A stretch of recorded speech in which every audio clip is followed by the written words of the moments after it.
Hey onesies, Josh Williams here, and thanks for checking out this week's episode of the One Man Podcast.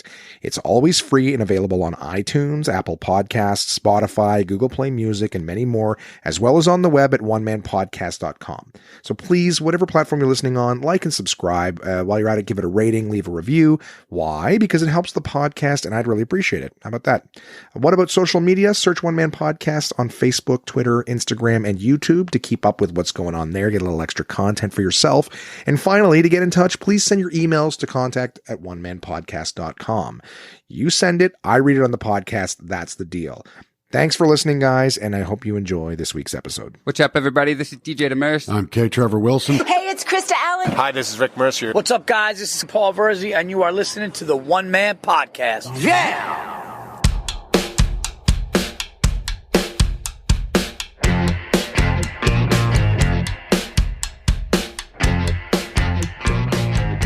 My name is Josh Williams, and welcome to the One Man Podcast, episode number 169 for Wednesday, August 5th, 2020.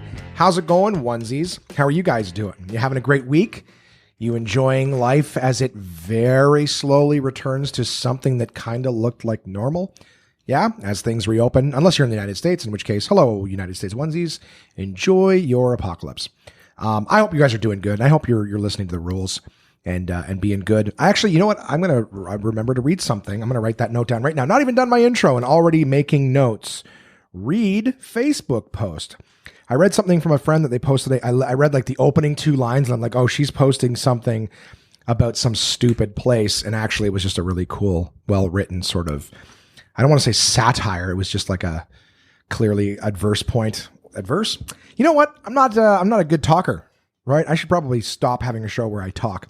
But anyways, yeah, I'm going to read that Facebook post to you guys. In fact, I might even start with it since I have no direction whatsoever. But I'm going to tell you guys about, I definitely played through The Last of Us Part 2 yet again. A friend of mine, Angie, we burned through the first one. We burned through the second one. I'm not even going to go into it. That just spent a lot of my evenings in the last week. But I had a good time. I've been playing the Forest with my buddies. I went over to my mom's place for dinner with her and her one of her coworkers, a good friend of the family, is a good dude. And that escalated into like a little backyard party. I did some shopping this week, and I'll tell you guys what I purchased and what my plans are with said purchases. I bought my first mask of the season. I don't know if that counts for anything. You know what I mean? Like everyone's been buying masks since COVID began. I've been given free masks many times over the course of COVID, but I bought my own now with my own money, like an adult. Spent my allowance on it, you guys. But I got, I got some food. I went back to Crazy Faux You, and I'll tell you guys about that. And then I'm going to tell you about some weird sex conversations, Some weird stuff about sex, because I want you to laugh at least once during this podcast, and everything else is kind of boring in my opinion. But I got some other good news. I'll tell you some cool stuff that's coming up, and let's just get right into it. So I am going to hum into the microphone until I can find my post from Facebook today, unless Facebook has made itself easy to navigate again, and I can literally just go right to my profile, which I seem to have been able to do. Now I'm just going to scroll down to make sure it's there. Oh, here we go. Oh, maybe something that I should mention is the fact that my good friend from Halifax, Matt, is here with me recording the podcast. I was like, I'm going to do all the intro and then I'm going to bring him in. I'm like getting ready to read this thing like you're not even here. Welcome back to the podcast, Matt. Thanks, Josh. It's good to be shut back. Up. Hi, everybody. just checking you, Matt. Just throw it at him. Hey, guys, shut up. I'm glad to have you back, buddy. We're going to have fun. Thanks, man. We went to eat today, so we're going to talk about that and all the weird shit. We're going to talk about 50% of the weird shit that we talked about, because we talked about other weird shit that's poisonal. It's poisonal. So my friend Vanessa, a good friend of the podcast, good friend of mine, she's recorded with me. I just got back from her place in London. Vanessa posted this earlier today, and I thought this was interesting. So this is what the post says.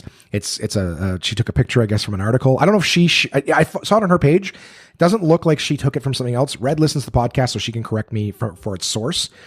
But this is what it says. It says the article is called "Freedom to Not Wear a Mask." So this is what it says. Welcome to the Freedom Cafe. We trust you to make your own choices if you want to wear a face mask. And in the same spirit of individual liberty, we allow our staff to make their own choices about the safety procedures they prefer to follow as they prepare and serve your food.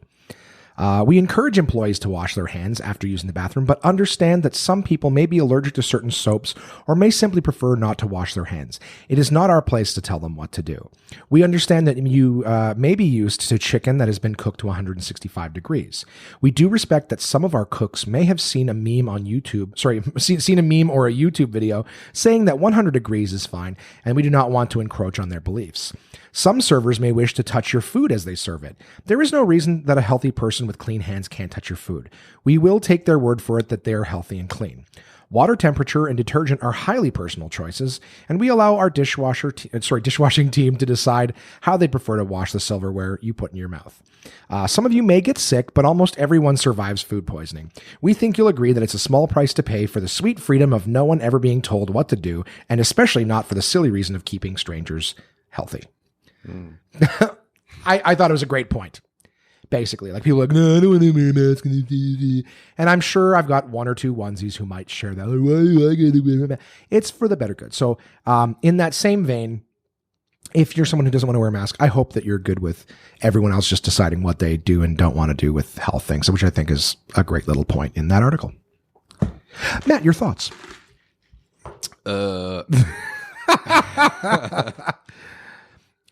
We had some banh mi earlier, and I'll talk about that a little later on. We're gonna wait and bring that back up a little later on.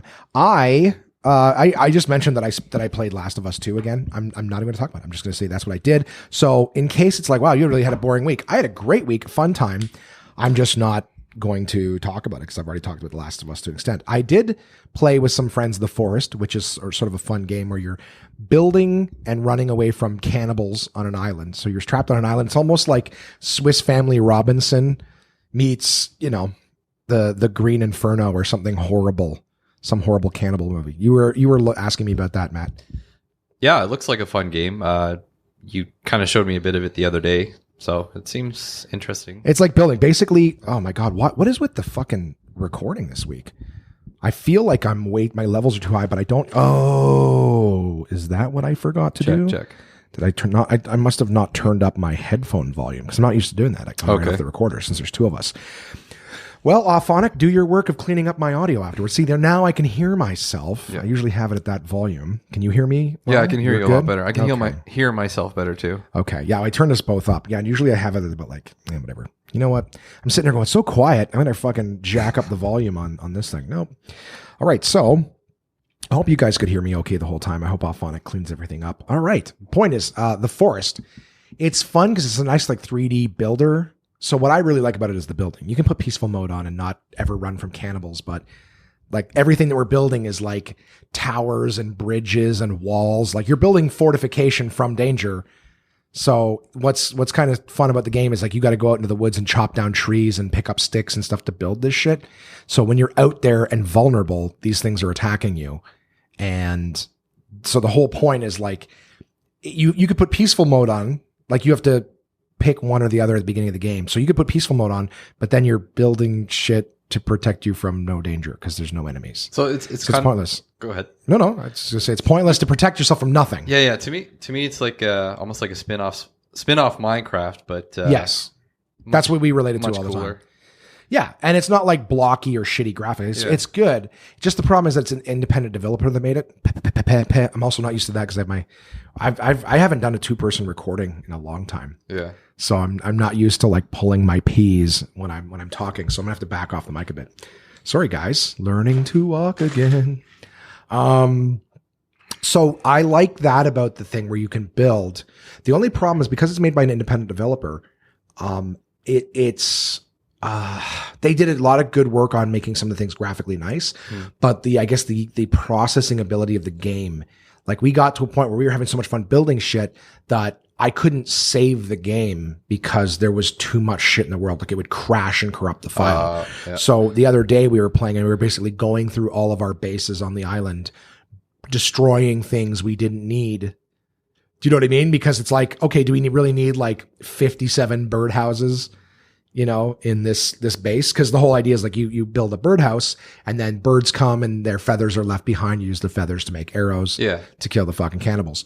It's funny, but we're like, okay, we need a giant supply of birdhouses to generate all these feathers. But then it's like, well, we're never at this base, and all of us have over 1,000 feathers now from this ludicrous amount. So we're basically going around and destroying birdhouses, and we're destroying towers we don't need, and breaking down like little bunkers and little things, just all this extra stuff that counts as nothing but just data that the world needs. Like the guy doesn't do updates or anything, because that sounds like an update issue. Clearly, but I think it's just that the game can only process so much. Like once you have so many things laying, like we have 5 bases on this world, and big ones, gates and big walls and towers and structures and gardens and you know. So like there's tons and tons and stuff. So, and the world is also pretty graphically nice. So we know that like the more shit you have going on in the world, the more processing power it takes, and the game just starts to eventually can't handle it. Like you've played games like Grand Theft Auto, and everything with big worlds before, right? Yeah. And you ever notice like when you're driving down the street, you can slowly see things coming, like cars will just show up, as opposed to like it's always in the distance. Like things start showing up the closer you get. That's just to manage processing power. Oh, okay. Right? So I think you already know this kind of shit. Sort of, yeah. Yeah. So the whole idea is like that kind of stuff exists because it's like you couldn't possibly have this world and the game is just processing these things around the entire world all the time. It's like it would lose its mind. So it's like the elevator scene. You go into an elevator in a game and that's the load time. That's the load time. Yeah. It's like you're in an elevator. It's like, or we're loading. Like, but you're absolutely right. Yeah. It's buying time to load the next section or whatever. But the whole idea is it's all processing power. So as games get, the systems become stronger, you can build more. But everything, like when people see like, oh, how come this game doesn't have like really nice looking trees? It's like, well, you can put a lot of detail into a tree, but it's all little pieces of processing. So it's like how it really did. Obviously, as the technology gets better, things can get better. But, so your CPU would be first, I guess. Well, in this case, we're talking about PlayStation, but and then it works in tandem with your graphics card. Oh fuck, I wouldn't. Yeah, see, I don't know anything about that stuff. All I know is just that, like, when people are like, "How come they didn't?" It's like, well, there was only so much. Like, it's like looking at old Nintendo. Yeah, it's like little pixel drawings now with like shitty little 8-bit music. It's because that's all it can process. Yep. Like you'd see like the guys running across your screen and they start to like pixelate and like blip in and out off the screen. Like, what's going on? It's or things would get really slow. Like if you're playing old school Contra or something, and all of a sudden there's like a million things on the screen, and then everything just slows right down. Slows. Yeah, exactly. It's like trying to process it. Well, I remember too. What was some of the ones? Oh fuck! I just had an dude. I forget shit like nobody's business. I'm trying to remember what the one was where someone was like, what is this thing? I remember when my cousin and I, when Red Alert 2 Command and Conquer came out. What's over here? What's over here? Shake it, baby. Scorched earth. Yeah, scorched earth. That my cousin and I used to play. Oh wait, is that Command and Conquer? Wait, is that the same game? Well, then with the Tesla coils, and they just zap someone. That was Command and Conquer too. And then the Tanya chick, she'd run into a building and they'd just blow up. She was badass. Shake it, baby. Yeah. But my cousin and I used to love to play that game.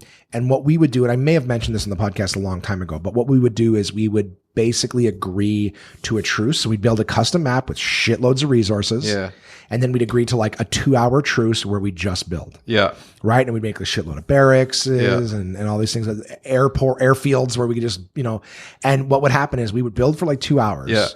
And then we'd be like, okay, like message, all right, buddy, time's up. Let's do this. And then we would just send our armies or whatever we built at each other. Yeah. But the thing was, by the time we moved everything, like moved the things and then things start shooting each other, the whole fucking game would crash. Because we just basically built way more shit than the game could handle, all attacking other sides at once. Just way too many moving parts. And it would crash. So we never get, like, we had so much fun building. We'd never get to have that war because the game couldn't handle it.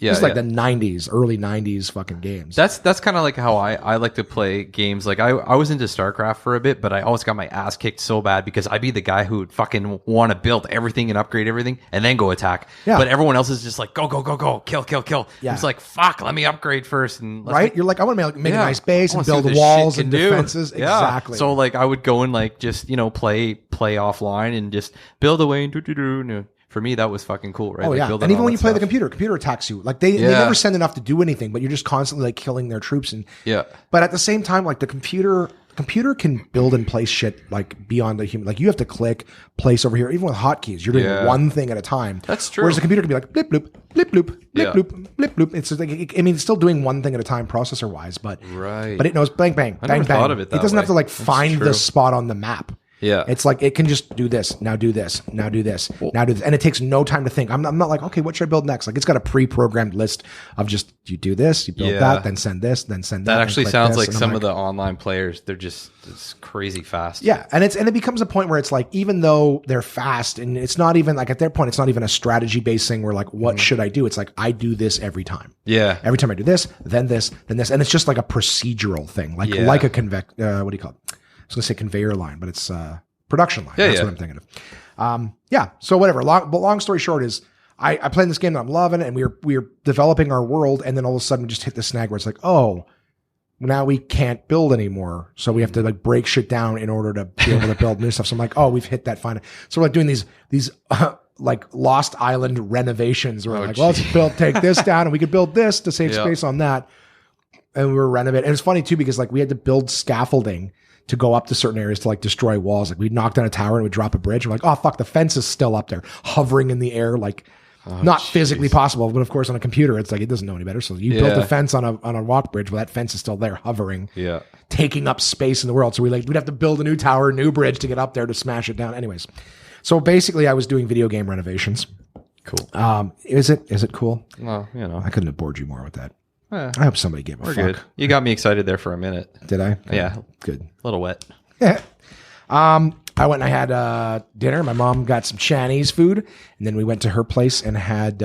It was interesting. We had we had Chinese food, and when I got there, my mom and her friend were playing like beer pong in their driveway. Yeah. Right? Sorry. Right? No. That's exactly the response. I pull up and I see blue buckets on her side of the driveway and red buckets over in their neighbor's yard, because the neighbors are young pups. Wow. And I get there and they're throwing the balls over the driveway. And I'm like, you're playing beer pong with the kids next door?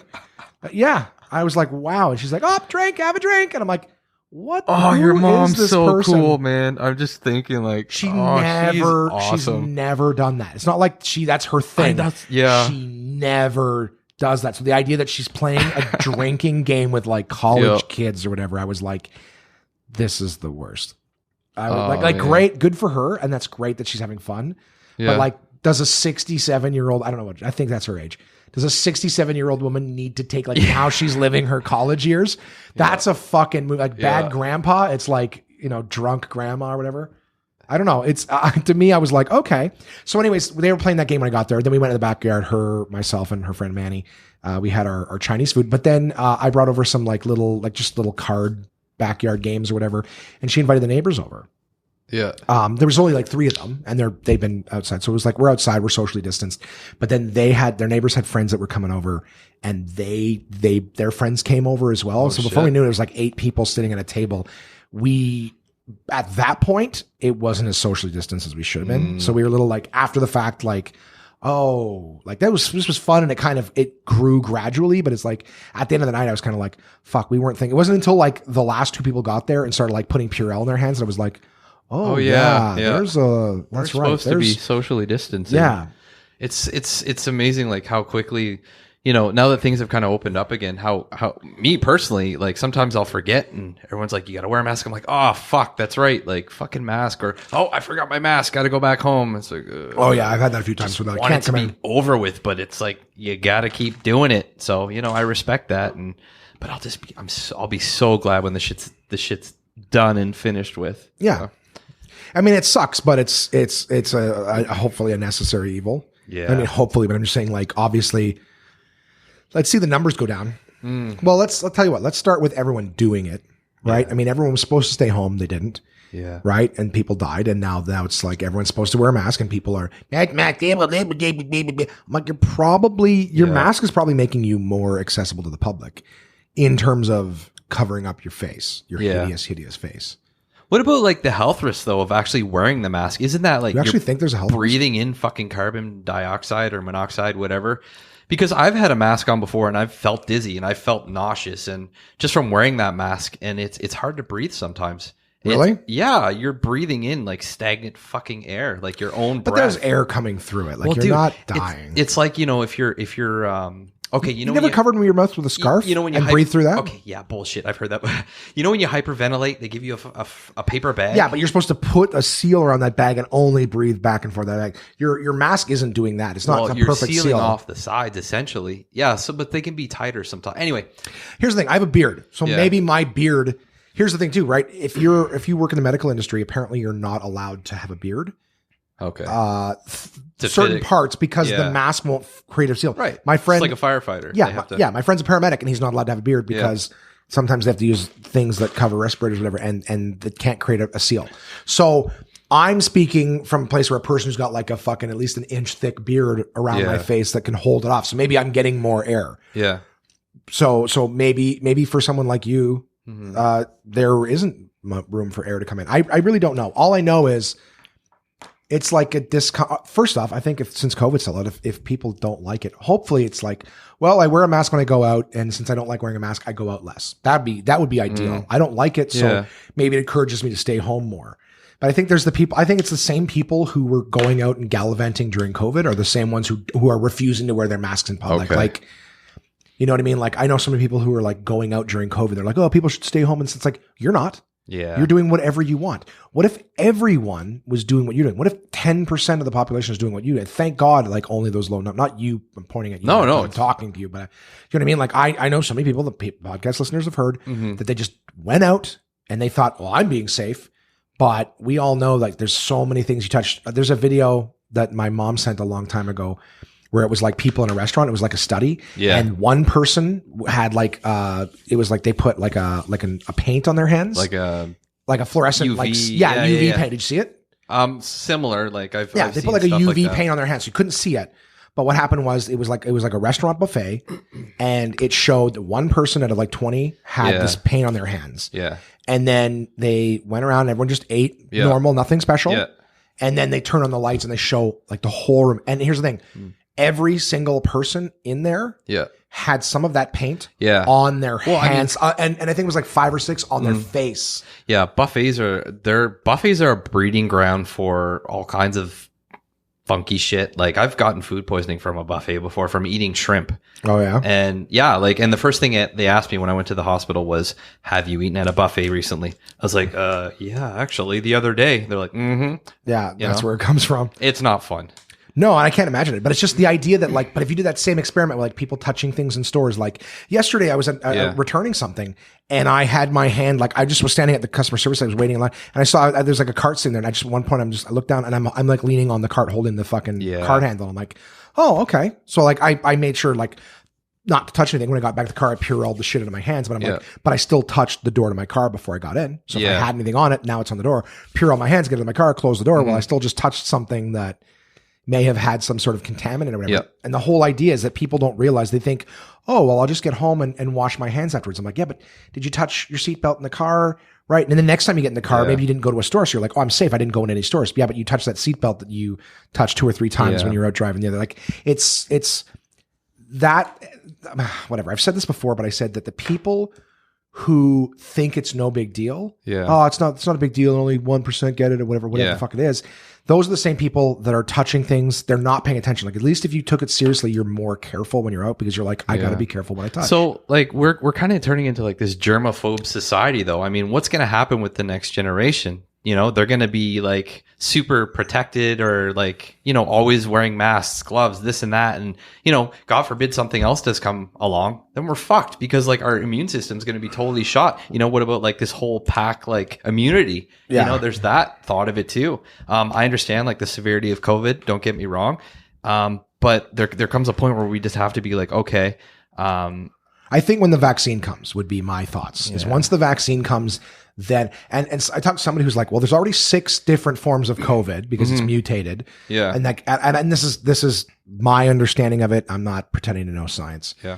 But it's like you would need a vaccine for each one. And if it continues to be like somebody was saying basically that COVID. We do have a vaccine for a strain of COVID already. It's SARS H1N1 or whatever. That's a COVID. Oh, is it? Yeah. Yes. See, I wouldn't know. Well, apparently there's several forms of COVID-19 then or whatever the fuck. But all I know is that some people are saying it's going to be like the flu, where it keeps mutating. So you can't just get one shot and now you're good. It's exactly. So I get that. Some people were saying COVID is going to be a part of our lives, like from now on. Like it's out there. Part of our lives because it's already mutated, because COVID already fucking existed before COVID-19. And I've even asked the doctor before, I'm like, okay, so this is apparently the first time we've been introduced to COVID. Well, yeah. I'm like, no, because we've been immunized or vaccinated against COVID, a different strain before. And oh yeah, well that's a different strain. Well, the fucking flu is a different strain every year. So you're telling me now. So which one is it? And yeah, do you know what I mean? Yeah. So my head is just like, what's going on? Like, I'm not a conspiracy theorist, but like, come on, man, A and B, right? Yeah. Well, the whole idea is just that, like, if it's going to be out there and it's mutating all the time, so we're never just going to have a vaccine, and now COVID's a thing of the past. Yeah. It's. I think. Yeah.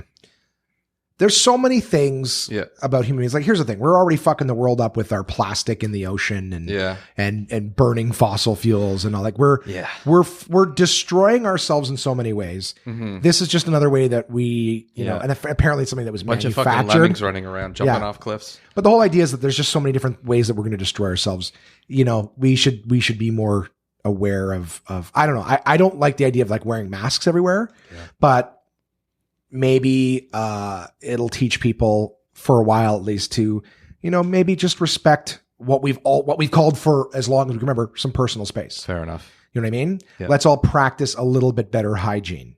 Mm-hmm. You know, like it's not like, hey, wash your hands when you go to the bathroom is new. That's not because of COVID. Yeah. But maybe it's just people will respect that more now. Yeah, I should start investing in like bidet sales or something. Isn't that what just washing your ass? Yeah, like that's the new. Because COVID has transferred butthole to butthole. I don't know. Hygiene. That's all I think is just the idea that I don't know. COVID, like there's been bugs and shit. It's just this one's got a high mortality rate. Yeah, I don't know. Scary stuff, man. Yeah. Well, we solved that. What else should we talk about? Anyways, yeah, the whole point was like we had a nice little dinner, nice little get together. I was happy to see my mom kind of hanging out with her neighbors and stuff. Again, playing beer pong. What the fuck? But yeah, I bought masks. Speaking of COVID, may as well transition right into that. Mm-hmm. I had the ones that like you wear in, you know, the white and the blue side ones, the most popular ones with the elastic things that go over your ears. Yeah. You know what I'm talking about? The ones they give you for free. Yeah. I've had several of those in my car. Not to be used for medical, you know. Is that what it says? Pretty much. This is not a medical device. Wear it. Just because you're wearing it. Yeah. Don't try to be a surgeon. Yeah. I remember like wearing those. I don't like them. They slide up and down my face. So I see. Sorry. Yeah. But I don't know if it happens to you. I wear glasses too, right? Yeah. So there's only so far up my nose I can wear it. We're talking about masks, right? Yeah. Okay. What were you thinking of? Well, sliding up and down my face, up my nose. Jesus. Oh, vaginas? Sure. Homeless testicles? So mature, Matt. I just remember like I'm trying to put masks on and they can only go up so high because of my glasses. Yeah. Right? So I'm like wearing it. It's like almost like the tip of my nose. So it's almost slipping off my nose, or because I have the beard, it won't like go under my chin. So it's like sitting on top of my beard and it slides up. So I'm talking, if I'm asking a question, whatever, it slides up over my, like into my mouth. Anyways, there's real problems in the world I'm aware, but that makes like, I'm following the rules. It just made it so uncomfortable. So I'm like, I see all these people wearing like the ninja mask ones. Do you know what I mean? Yeah. Where it covers the face and then it's got like this slit that goes around the fucking cheekbones and up the nose. I'm like, maybe that's what I need. Something. Yeah. And it comes forward a little bit. So maybe that'll help hold its shape. Yeah. So I bought a few different ones. Looking like fucking Sub-Zero or something. Yeah. Well, I bought a few of those and those ones fold inward into my mouth when I was talking. They were 10 times worse. Oh, jeez. So I'm like, what the fuck? And I've also got a big face because I'm a fat fuck. But I've got like, I've got a big head and I've got a wide face. Yeah. And I'm like, I couldn't find it. And then these ones too, like even though they were that ninja mask, they would sit up over my chin, but below my lip. And so I'd start talking just fucking right into my mouth. Yeah, totally fucking makes the neck beard look even more whack. Yeah. Yeah. I just remember like, and I'm like, well, all these people with all these nice masks fit in their face properly. I'm like, these are so uncomfortable. Again, I'm advocating wearing them, but they were so uncomfortable. You're talking to them, it's like, I had to go back to one of the vacuum places that I was doing demo work for and fix something. Not my fault, by the way. Mm-hmm. The one store that I was like, oh, they built it themselves. I didn't have to do anything. Later they're like, oh, by the way, we got pictures from that store and they put all the wrong heads on. And since it was my first store, I didn't have an actual demo of what I was supposed to do. Mm-hmm. Anyways, long story short, I went, that was literally bought my mask, put it on. I'm there at the front. I'm speaking a different language. I'm speaking French, which is not my strong suit. You speak French? Je parle français, oui. Oh, Jesus. I didn't know that, dude. Yeah, you did. Not really. I didn't know Well, you speak fluent French. It wasn't French. It wasn't French. Tabarnak. Yeah, exactly. That's everyone speaks French in those language. It's like learning the language, right? You go to anyone, oh, you speak Serbian. How do you say "fuck you"? And so, like, we always that was a premise I wanted to work on as a joke, because I'm like, it's funny that the first thing that we ever want to learn is like a swear word, and then it's like, God forbid you ever get lost in one of these countries. The only thing you know how to say is, "Hey, fuck you." Hey, like Pushy McCuditz is suck my dick. Pushy McCuditz. Pushy McCuditz. Big old fucking grin. Pushy McCuditz. Yeah, it's Pushy McCuditz is suck my dick in Serbian. So you're like, hey, Pushy McCuditz. And then turn on, hey, fuck you. And like, because all they know how to say is fuck you in English. Hey, fuck you too. Yeah. You're basically, hey, suck my dick. Hey, fuck you. It's like, basically, whenever someone's like, I speak this language, you're like, can you teach me how to make an enemy in your language? Yeah. Just so funny. You might need help. The only thing you learned was go fuck yourself in that language. Yep. But I don't even know what my point was with that originally. Where did we go with that? Yeah, we masks and your work and vacuums. And right. Yeah. So basically, I'm speaking French with this mask that's not fitting. So I'm trying to like remember the right words in French, because for some reason I never learned different vacuum parts in French. So I don't know. I'm like le vacuum, and then the mask slips in my mouth. And I'm chewing on fucking felt, and then you already sound like you know what it is? It was frustrating because I was embarrassed. Yeah. Because it's embarrassing enough when you know what you're trying to talk about. Right. Especially in like marketing, right? I'm trying to convey like key messages. Here's some information. I know my product. But now I'm speaking a language that I don't know these particular words in. Yeah. So I already sound stupid because I can't speak the language, but it sort of sounds like you don't know what you're talking about because you can't find the words. Yeah. And then on top of that, as you're trying to speak, it's like someone keeps throwing a sock in your mouth. Do you know what I mean? You just then pull it out of your mouth because the whole thing folds inwards right into my mouth. So now I'm chewing on. That's frustrating as hell. But I know that's the thing. So I'm already frustrated that I sound like I don't know what I'm talking about, and then this thing in there. So my point is, I am still yet to find a mask that works. I did get some of the doctor style ones, whatever the medical style ones they give you. No, not those. Okay. I know what you're talking about, like the N95s, whatever. I have a couple of those. I don't like those either because they're already pre-shaped to sit in a certain type of face. Yeah. I have like high cheekbones, so shit doesn't sit right. In fact, I've got like these two gullies right here around my nose. My cheekbones sit out, and I got like the space in between my nose and my cheekbones, which basically is blowing air all the time. Because I wear glasses, they fog up constantly. I have that problem too. Like if I wear a mask with shades. Yeah. It fogs up. Yeah, because you might have the same kind of space. I do. I got those like cheekbones. Yeah. So some people, it doesn't matter because it sits underneath the bones. Mine, it's like right on top. Yeah. And so speaking with that, it's already pre-shaped into a face that I don't have, and especially with a beard. And then, oh my God, mask woes, hashtag. How far are we? 30 minutes into that? Like I've said nothing this entire podcast. But anyways, I got the mask now. I got the doctor style one where it's like the flat rectangle with the little accordion pieces in the middle so you can fan it out. But I got black ones, so I feel better about it. I don't like the big white with my stupid beard poking out either side and then my damn face. And I find that those elastics, so the Ninja ones that I bought, they're that style where it's the fabric and then a hole cut in the fabric. So it's not exactly stretchy. Yeah. Do you know what I mean? Mm-hmm. And so the ones I bought didn't have enough room to actually go around my face and then over my ears. My ears are pulled forward like fucking Dumbo. You look like a fucking asshole. I know. And mask problems. Even the white ones kind of look like that. But then but to have like white and then a big brown bushy beard and then your fucking ears pulled forward. Yeah. Like it's like, oh fuck. I don't really look like this, guys. This is I don't mind my ears being pulled forward, but at least the black blends in with my anybody face. with forward facing ears, sorry. Like we're not anyway. Is that what they call them, forward facing ears? I don't know. What are they called? Can you get them? Mickey Mouse. You should be able to get them stapled back, right? Like you just pull them back against your skull and bang.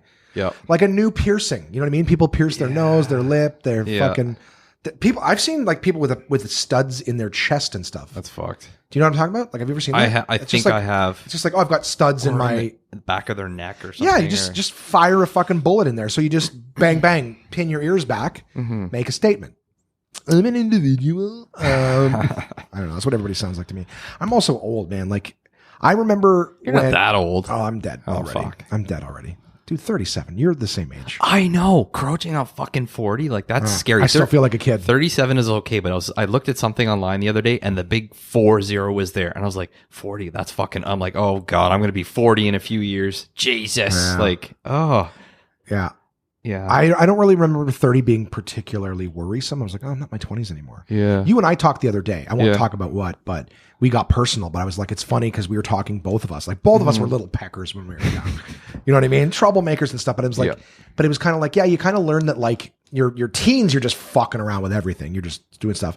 And then I said, you spend your 20s running from your problems. And then in your 30s, when you're like, well, I better deal with this shit. Yep. Well, I mean, not getting any better. Not Pretty everybody. Got to deal with it. And not everybody. It's a shame. Lots of people, like, their death, they might get to their fucking old age and then all they do is sit and staring out the window at trees and squirrels, and they finally decide, oh, what's the damn, I really made I got all this time to reflect now with and no you one don't visiting me. really realize how fucked up you are until you get into like that mid-30s relationship, and then it kind of manifests and comes out, and this person's like, oh my God. And you're just like, I'm fucked up, you with me or not, let's do this, like, you know. So, but at least I would say that the thing to celebrate, or at least, enjoy, is that we're at least trying to fix it. Whereas, like I said, there's a lot of people who could be in their mid 30s. No, true. And we're just like, no, it's that other person. I'm great. Everyone else doesn't get it. And they just don't get me. Like, they're just still in that denial. So I just don't want to be one of those people who's like in my, first off, I need to lose the weight or I'll never make it to my 50s. Shut up. I'm serious, man. Fat guys, like, we have an expiry date. You don't see a lot of like 80-year-old overweight dudes walking around. You know what I mean? Like, if I want to make it for a while, I got to get in shape, right? This usually, dude, I say this all the time, is every time a fat comedian dies at like 40, I get a fucking bunch of messages the next day. Hey man, you really should take care of yourself. Like, fuck off. Yeah. I get it. He's funny and dead and fat, and I'm two of the three or whatever. They say though, laughter is the key to longevity. So I mean, if you can, it's not working for those guys. Well, I don't know. Chris Farley, John Candy, John Panette, Ralphie May. Chris Farley, he was like on coke, big time. Like I was like, blah, blah, blah. But John Panette, right then? Nay. He was losing weight, and he was actually taking good care of himself, I think. Anyways, it looked like he was losing a lot of weight, but dead ski. John Candy, I don't know what happened to him. I mean, I think it could just be he was overweight. Too many sweets. Yeah, John Candy, cute. Again, don't know what the fuck we were talking about before, but I just in general, I think that's what it is. Yes, we're getting older. I still feel like a kid. Like, I look in the mirror and I don't see a man. And I don't mean I feel like a woman on the inside. I don't match on the outside. I realize that's a real thing for people. And I'm so sorry that I tried to enjoy humor in my life. Do you know what I mean though? Like, I don't see like, I think like, I don't see that guy who's going to help you survive the apocalypse. I would try. I would give everything in that situation. But I'm like, hey, I haven't taken care of myself. So I'm like, the zombies are chasing me. Yeah. The first time I have to hop a fence, done. The only way I can help in that instance is there's enough of me to keep feeding the zombies for a while. Like, I'll buy you some time to get away. Like, that's all I see. That's the most help that I can be. Fuck. A plane crash, and I'm going to be the most delicious cannibal meal. Because I'm like veal. You know what I mean? Like, I don't move around a lot. I probably got some good marbling with all the fat. So very little exercise on these muscles. God. But I think, like, that's all I'm saying is, like, so, like, I look at myself and I'm like, like, I know I would throw myself in front of danger for my partner. Yeah. I don't have one, guys, just for the record. If you're like, oh, is that the new news? No, there's not. But I'm saying, like, I would do that. Yeah. But in terms of, like, am I gonna, be the guy who lifts the car off? I mean, I don't know. That doesn't happen. But well, you could be a strong man. All those things. I want to get there. I want to take care of myself. But I have a lot of shit, and I'm trying to find the heavy stuff. Like, the last few days, I felt really motivated to do things, and I've even made some efforts. But I went to go get my gym membership back. Yeah. Right. I got a good partnership with them, and I had to go, but I went, and it's like, oh, we used to all be able to do this. Now only one person can do it for you. And then I went like 2-3 times, and I always missed that person. Oh, you just missed them. I was like, fuck. So I was actively trying to get that back to start that up. What gym do you go to? I'm not giving them a free plug. Not until I get a membership. Yeah. They just want you to live a good life is what I'm trying to say. Yeah. Okay, did you say you had? It's good life. Okay, That was the point. What do you guys pay down here for membership? I don't know. 30. It's like $70 a month or 60. I don't know for sure, but Right on. I don't pay that. So that's why, if I could go in and buy a membership from anybody, but I got a good partnership with them and they take care of me. But now I have to see one specific person because they got a bunch of new rules post COVID and some of their systems are different. Anyways, long story short is like I was actively trying to do that. And you also have to schedule your gym membership. So like they would have let me in to work out, but I didn't have a appointment or whatever because it's like the gym's open for like an hour and then they got to clean for half an hour, then it's open for an hour, clean for half an hour. Anyways, but in the last week it's like, okay, I want to do this, and I was like, I want to go for walks. It's been raining the last few days, so I'm like, fuck, like I was hoping that you and I were going to get a chance to like go down to Dow's Lake and walk along the canal. I thought sweet. But it's been fucking raining. So I'm and it's tough because you get this motivation and I want to capitalize on it when I get it to do something good for me. And I may as well transition into something else I was going to talk about. Okay. But it's like, I want to do something good for me, but it's tough, man, because as soon as you get those moments of like doubt or whatever, like it's easy to like, I want to play, like I want to get an escape. I want to play a video game or fuck, for me, like a lot of times it's like eat, you know, and it's not like, oh, I eat to feel good. I do, but it's not kind of how it feels at the time. Do you know what I mean? Like somebody sent me a really cool thing. I'm going to find it here. It's like a, they called it your brain. Okay, so here it is right here. It's happiness chemicals and how to hack them, they say. So dopamine, the reward chemical, it says completing a task, doing self-care activities, celebrating little wins, and eating food. Yeah. I'm like, well, completing a task or eat food. Which one do I want to get my dopamine from? It's like clearly obvious that like you're getting that little, reward chemical hit. So that's the thing is like you eat or something, you just feel better. Do you find you get that reward chemical hit? Like, let's say if you do a task or if you get that little pleasure sense. Yes. The only thing is that like a lot of the tasks on my list are like long term. Okay. So I'll give you an example. Like when I make a list of to-do stuff in the morning, it'll be like, do my laundry, record the podcast. Yeah. Maybe like I'm trying to think of some like regular shit. Like I'll usually have some small stuff, but then I'll have something like read for 30 minutes. Okay. Exercise for 30 minutes, or go for a walk. Yeah. Or I have this pages exercise that I like to do that like I do pages for 30 minutes. And like those ones, because the pages is what leads to me writing jokes. Yeah. Right. But like when it comes to reading, I have a difficult time reading. I can read. Well, people have heard me read out loud on this podcast. Like I'm way too far ahead. And so I like trip and stumble over words, especially when reading out loud because my brain is not in sync with my mouth. Okay. I'm verbally saying it later than I've read it. I'm already 5 or 6 words later. So I'll stumble into the word I'm currently reading with the old word I'm trying to say and I'll stutter.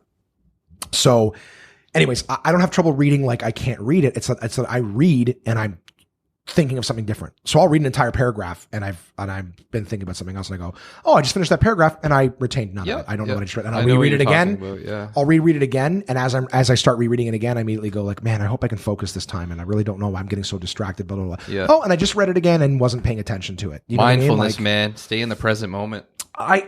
It's not a choice. I'm not like, man, let's try to think of something else. It's more like, hey, let's try not to think of something else.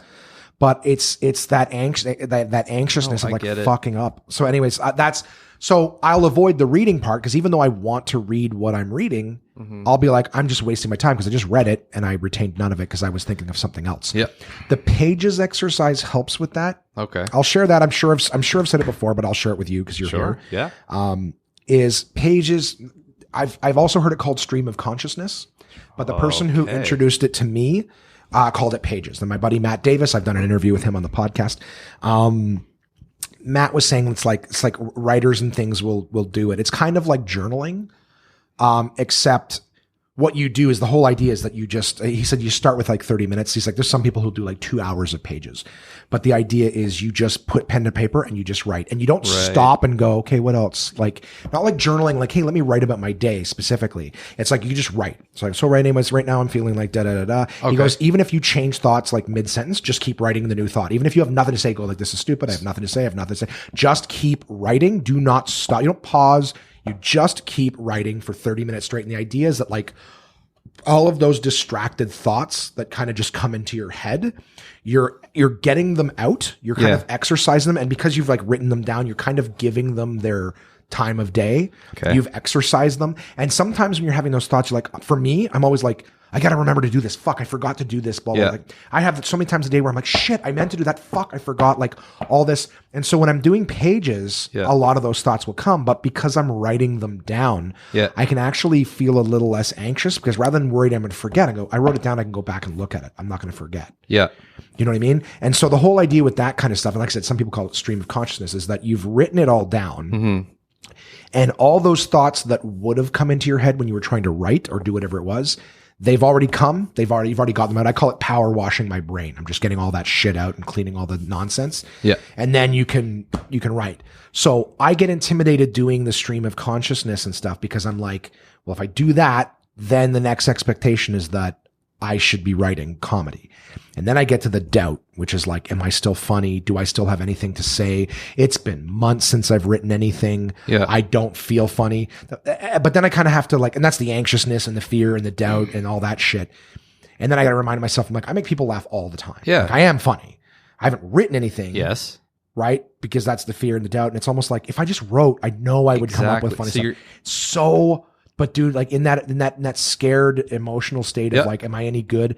It's so hard to overcome it. And in that moment, I just want to play the video game or go eat something or whatever it is. So I get, as much as this is absolutely right, completing a task is going to make you feel good. For me, I'm like staring that task in the face. Whereas like making food, I know I'll succeed. Yeah. Do you know what I mean? So if I go eat something, I'll succeed. I'll feel better. I'll get that dopamine hit. It's not like, oh, if I make the sandwich, will it work? Will it be a sandwich? It's like, you know what I mean? And that's not, I don't want to give the wrong impression. Like some people are like, oh, do you just sit around eating all day? I don't.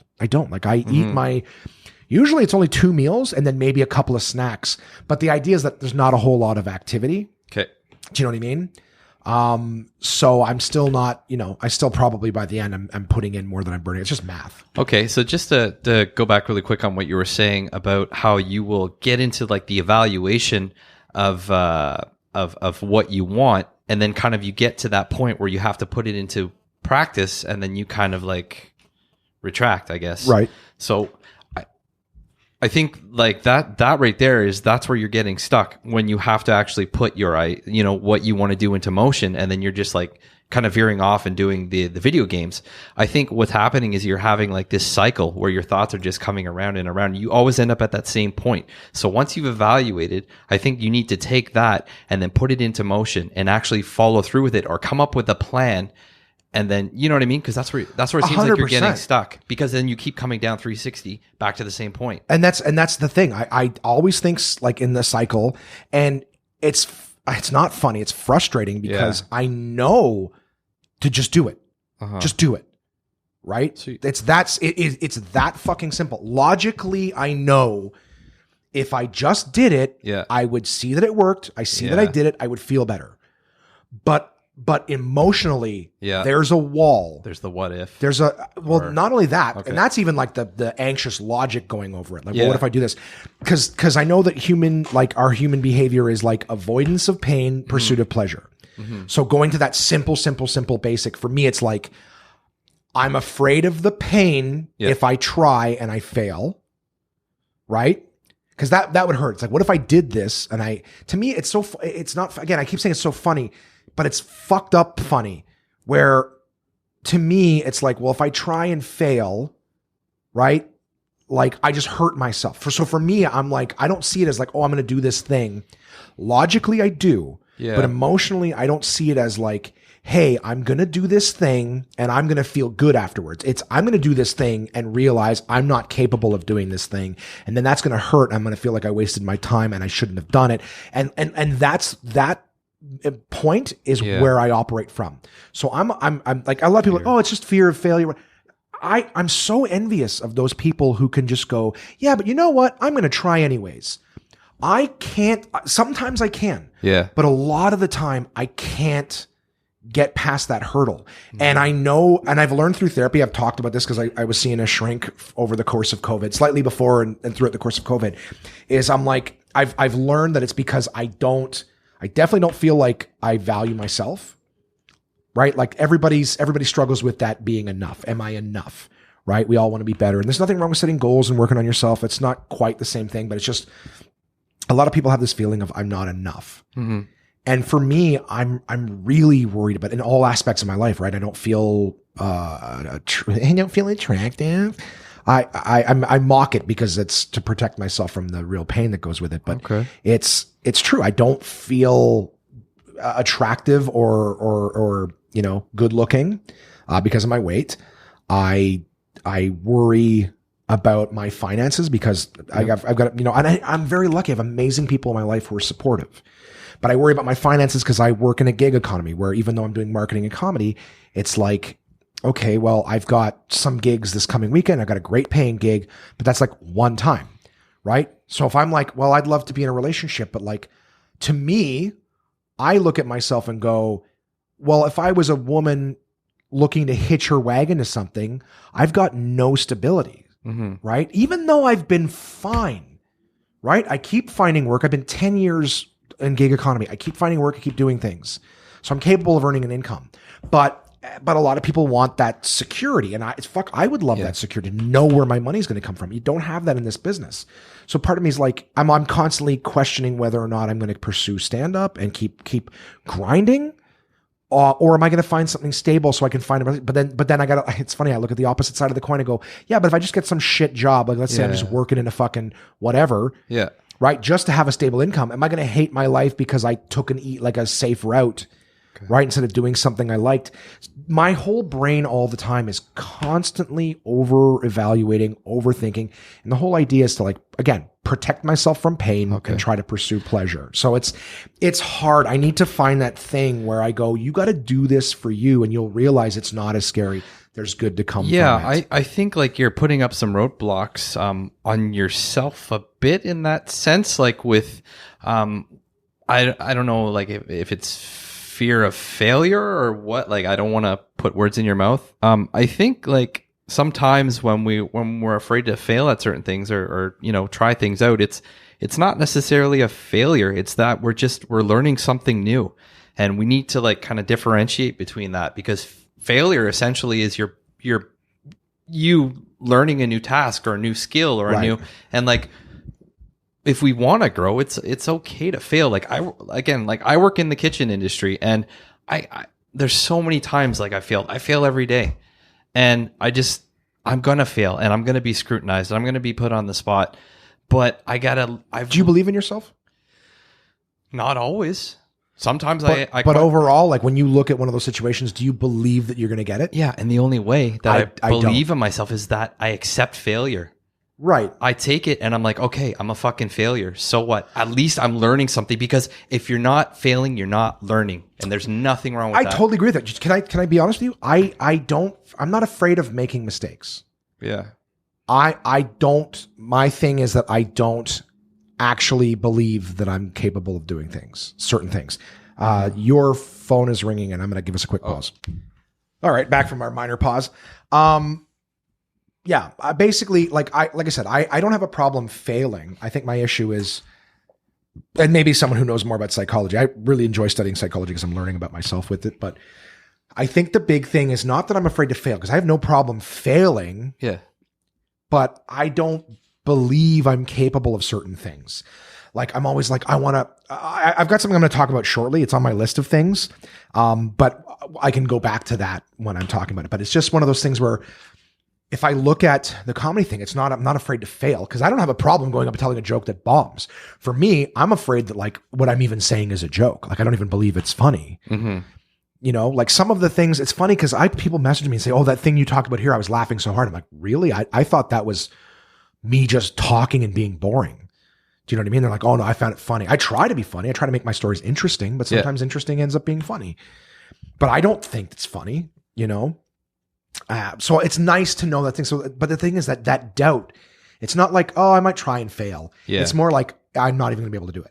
Do you know what I mean? So there's no failure. I'll just never get to that finish line. It's just going to be, can't do it. Do you know what I mean? It's like having no arms and being I believe I can clap, and I'm probably going to fail trying. It's that I just can't do it. And I have that feeling. I feel like I have no arms trying to clap in a lot of things and I'm sorry if I'm being insensitive, but I'm just that whole oh, believe in yourself and you can do anything. It's to me, it's that realism of there's limitations and not everyone can do everything. Yeah. But I think I'm pretty sure, I believe that it comes from that feeling in myself that I'm not enough. Do you consider yourself a perfectionist?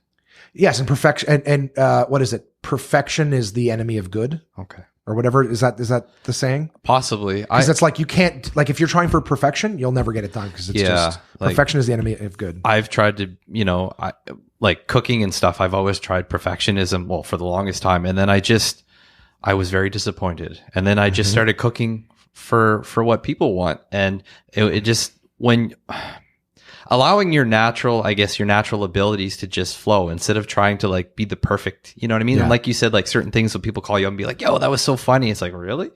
But you were just being yourself. And that's you. And that's the perfect you is yourself, right? Not something that's fabricated. It's who you are. There was a quote I used to love that was like, finding the right person isn't, love isn't finding the perfect person. It's seeing someone's imperfections perfectly. Right.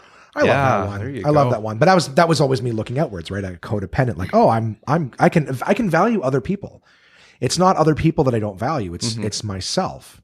Okay. So that's the thing for me, right? Is it always comes back to that being enough. So I'm like, if it's not perfect, I'm not good enough. Okay. Right. And this is not always the dialogue in your head. It's not like, hey, if this isn't perfect, but dude, I remember like the idea of getting a scratch on my car or having something that wasn't in pristine condition. It was like all of these material things and other things are like a reflection of myself. Like think of how many people are worried about like a little scar or little lines or this or that and always trying to make yourself perfect. Yeah. Like for that, everybody seems to get it right away. Yeah. But it's like, but that's the whole thing is like, it's chasing that perfection. Right. So it's like, I'm doing the same thing, but with other things in my life, trying to be enough. Yep. And the whole idea is it's not possible. Right.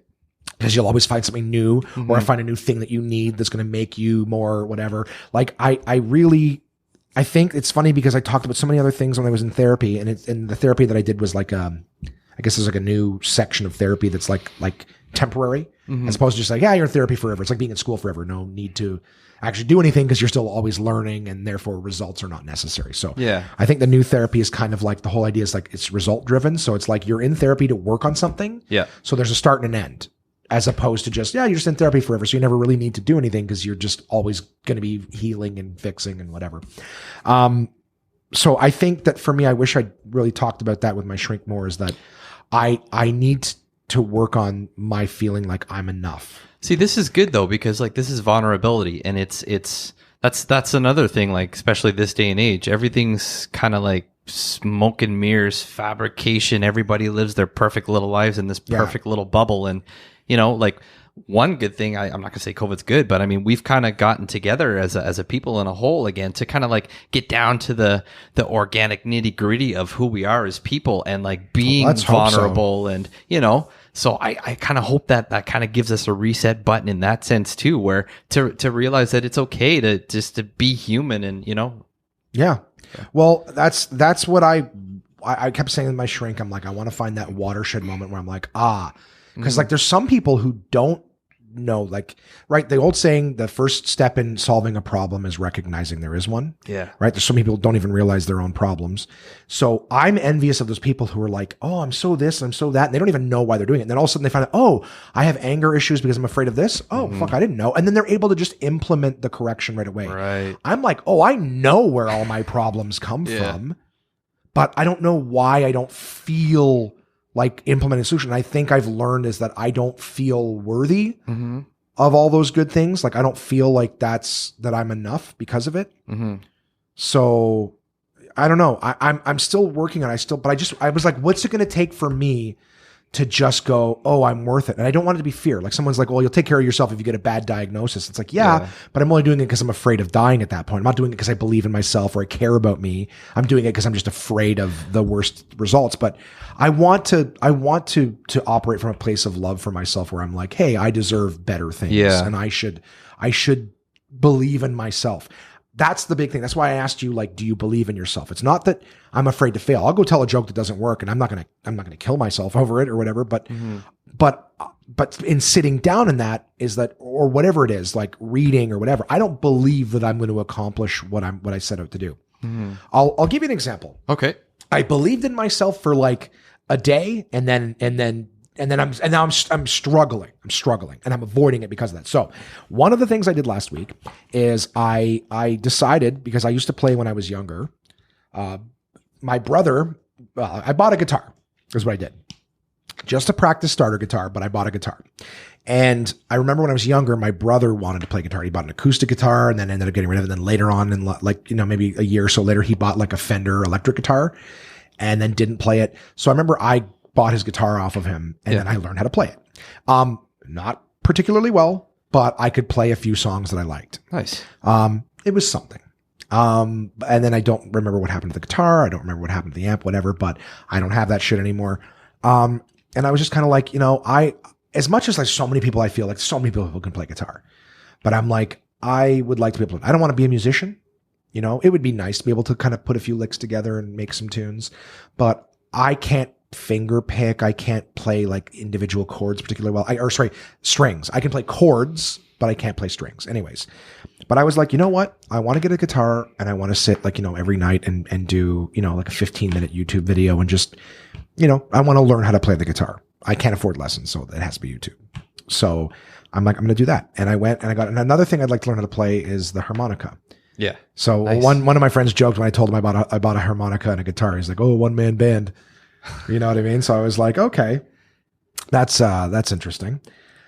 So what did I do? I did I bought it, like it's a $16 harmonica, and I'm like, all right, I'll learn how to play this via YouTube. I actually learned how to play like a couple of little things, but I don't have any technique. Okay. So when you blow in and breathe through a harmonica, so like two different notes, one way or the other, and the whole idea.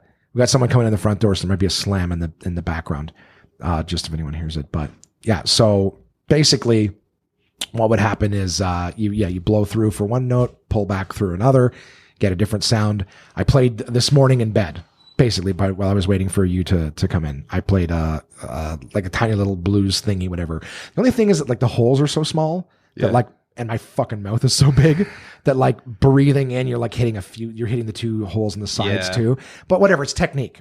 Right. So I'm like, I bought a real cheap starter guitar. Right. I normally will be like, oh, let me do some research and get a real nice something or other. I'm like, one, I don't know. I don't know. Maybe there's something to this. I was trying to be smart, but this was my mentality at the time, because I'm like, well, I don't know anything about guitar, so why don't I learn how to play it rather than spending money towards something I don't even know what I'm looking for. Okay. I'll just buy a cheap starter guitar, and then when I know what I'm looking for, I can buy something nicer. Exactly. But at the same time, I was thinking, well, also, what if I buy this thing and I'm never going to play it?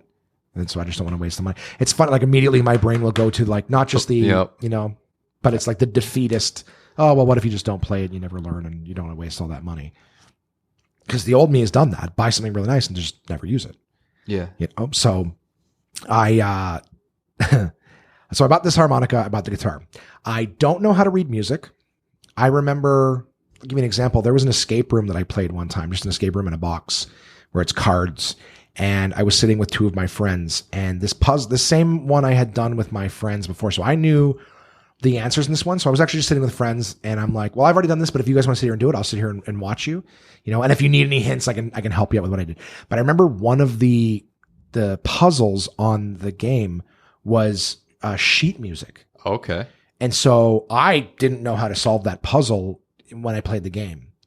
And those two, when they were playing that, like myself and my roommate, Jason, who played with me, we don't know how to read music. And I didn't realize that was the key. I thought it was like the lines up. So we're looking at it differently. And my friends, Jess and Evan, were sitting at the table. That puzzle came up. Immediately they read the sheet music. And they were like, that's A, that's G, that's E, that's that. And then those letters over there on that side are these numbers. So boom, boom, boom, boom. Puzzle solved in like 15 seconds.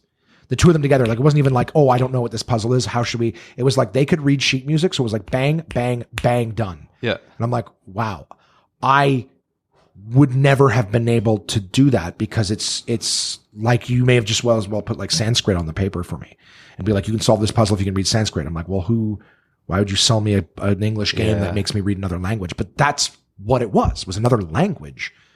Right. And then I was like, you know what, man, like they teach music in school and it's one of those easy things, I guess. Brody took music for like, I don't remember how many months. And already he was like, he was playing like piano stuff. He could just read the sheet music and play. And I was like, I don't know how to do that. you know? But that's why I say, like, it goes back to that feeling of like not being enough. You know, like other people can do this easy thing. And so I tried putting on a YouTube video yesterday to like how to read music. And I learned, dude, and you know what another thing is, man? It's expectations. Yeah. Because I'm like, I guess I was like, you know what? I'm probably not going to get a lot the first time. But I'm looking at this video and it's like in 4 minutes, it's like, yeah, learn how to read sheet music like that. And it's like, I looked at it and I saw the, you know, whatever it is. Treble, bass, clef. Yeah. Treble. So can you read music? Not really. Well, you already knew more than I did yesterday. Like I've heard those words. Yeah. Now I know what they are, right? The treble and then the bass clef. Bass clef has four things and right. It's like face is the bass clef, FACE. So they do face and then face is the thing. And I can't remember what the thing. The other one is grizzly bears don't fear anything. GBD FA. Yeah. And then there's the one in between, and I can't remember what that one is, but it's like one step up, except it's not in the first two. It's the weird, like, in limbo. Yeah. But the idea is, like, I was looking at that, and then they're talking about how, like, the hashtags mean one thing, and then the, I got to say, like, during this podcast, staring at Matt is like watching an Amnesty International commercial. There's a fly in this fucking room, and it just keeps landing on his little face. Bastard. Like, he's in the middle of talking about, like, being enough and being not afraid to fail. Glad you pointed it out. And there's a fucking fly on your face that you're like, wow. But I'm sure it's on me. I'm watching it crawl around your shoulders and stuff going, does this guy fucking even know it's on him? And I'm sure the same thing's happening to me. But yeah, so it's just, there's a constant visual distraction while we're talking to each other, just so you guys know. It's like trying to take him seriously, and there's this fly crawling on his face and his cheek, and it's like, and I just keep thinking, for 99 cents a day, I can sponsor this child. I can sponsor this. Everybody knows if you think about a fly landing on a face, that is, as much as I'm not supporting it, all I'm saying is that that's a visual that I explain, and you guys know immediately what we're dealing with here. Yeah. But anyways, so going back to the music thing, I'm looking at the... You got him. No, I didn't. I literally saw him. I missed him. Yeah.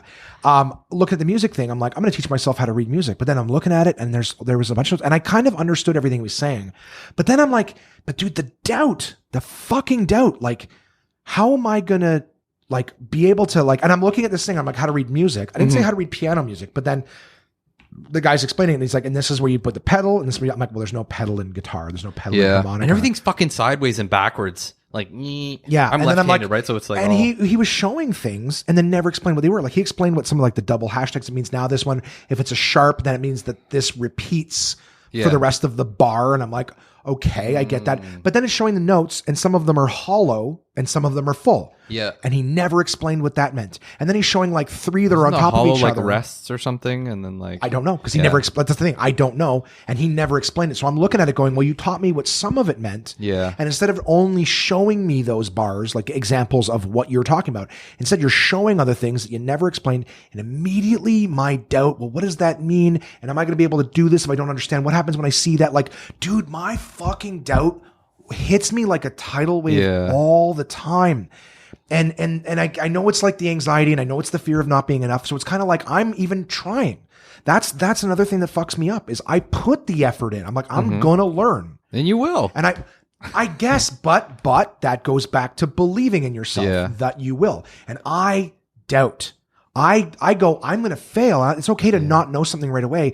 But I've even done certain things where, like, dude, it drove me crazy in high school, in school in general, is sometimes people would explain something, and I'm a visual learner, so it's easier for me to look at it than if you just explain it. Like, if you were just talking to me right now, you go, you got 5 lines, and you got like FACE, like I don't have a whiteboard in my brain where I'm drawing it so I can understand. I have to see it. Okay. Because I have an eidetic memory, like the people call it photographic. Yeah. So if I see it, then I can, like, it's like taking a screenshot of my phone, and now I can remember it because I've seen it.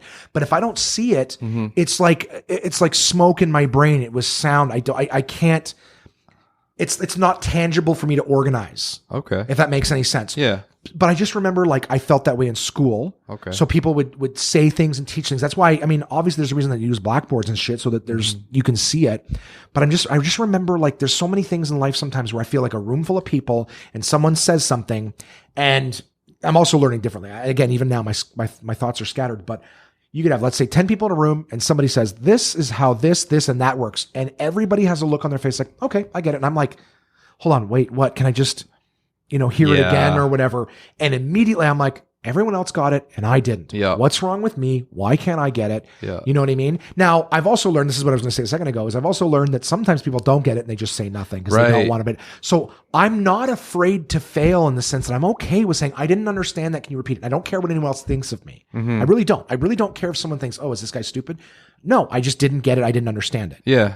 But here's the thing is it's not that I'm afraid of the failure. I actually believe that I'm not going to get it.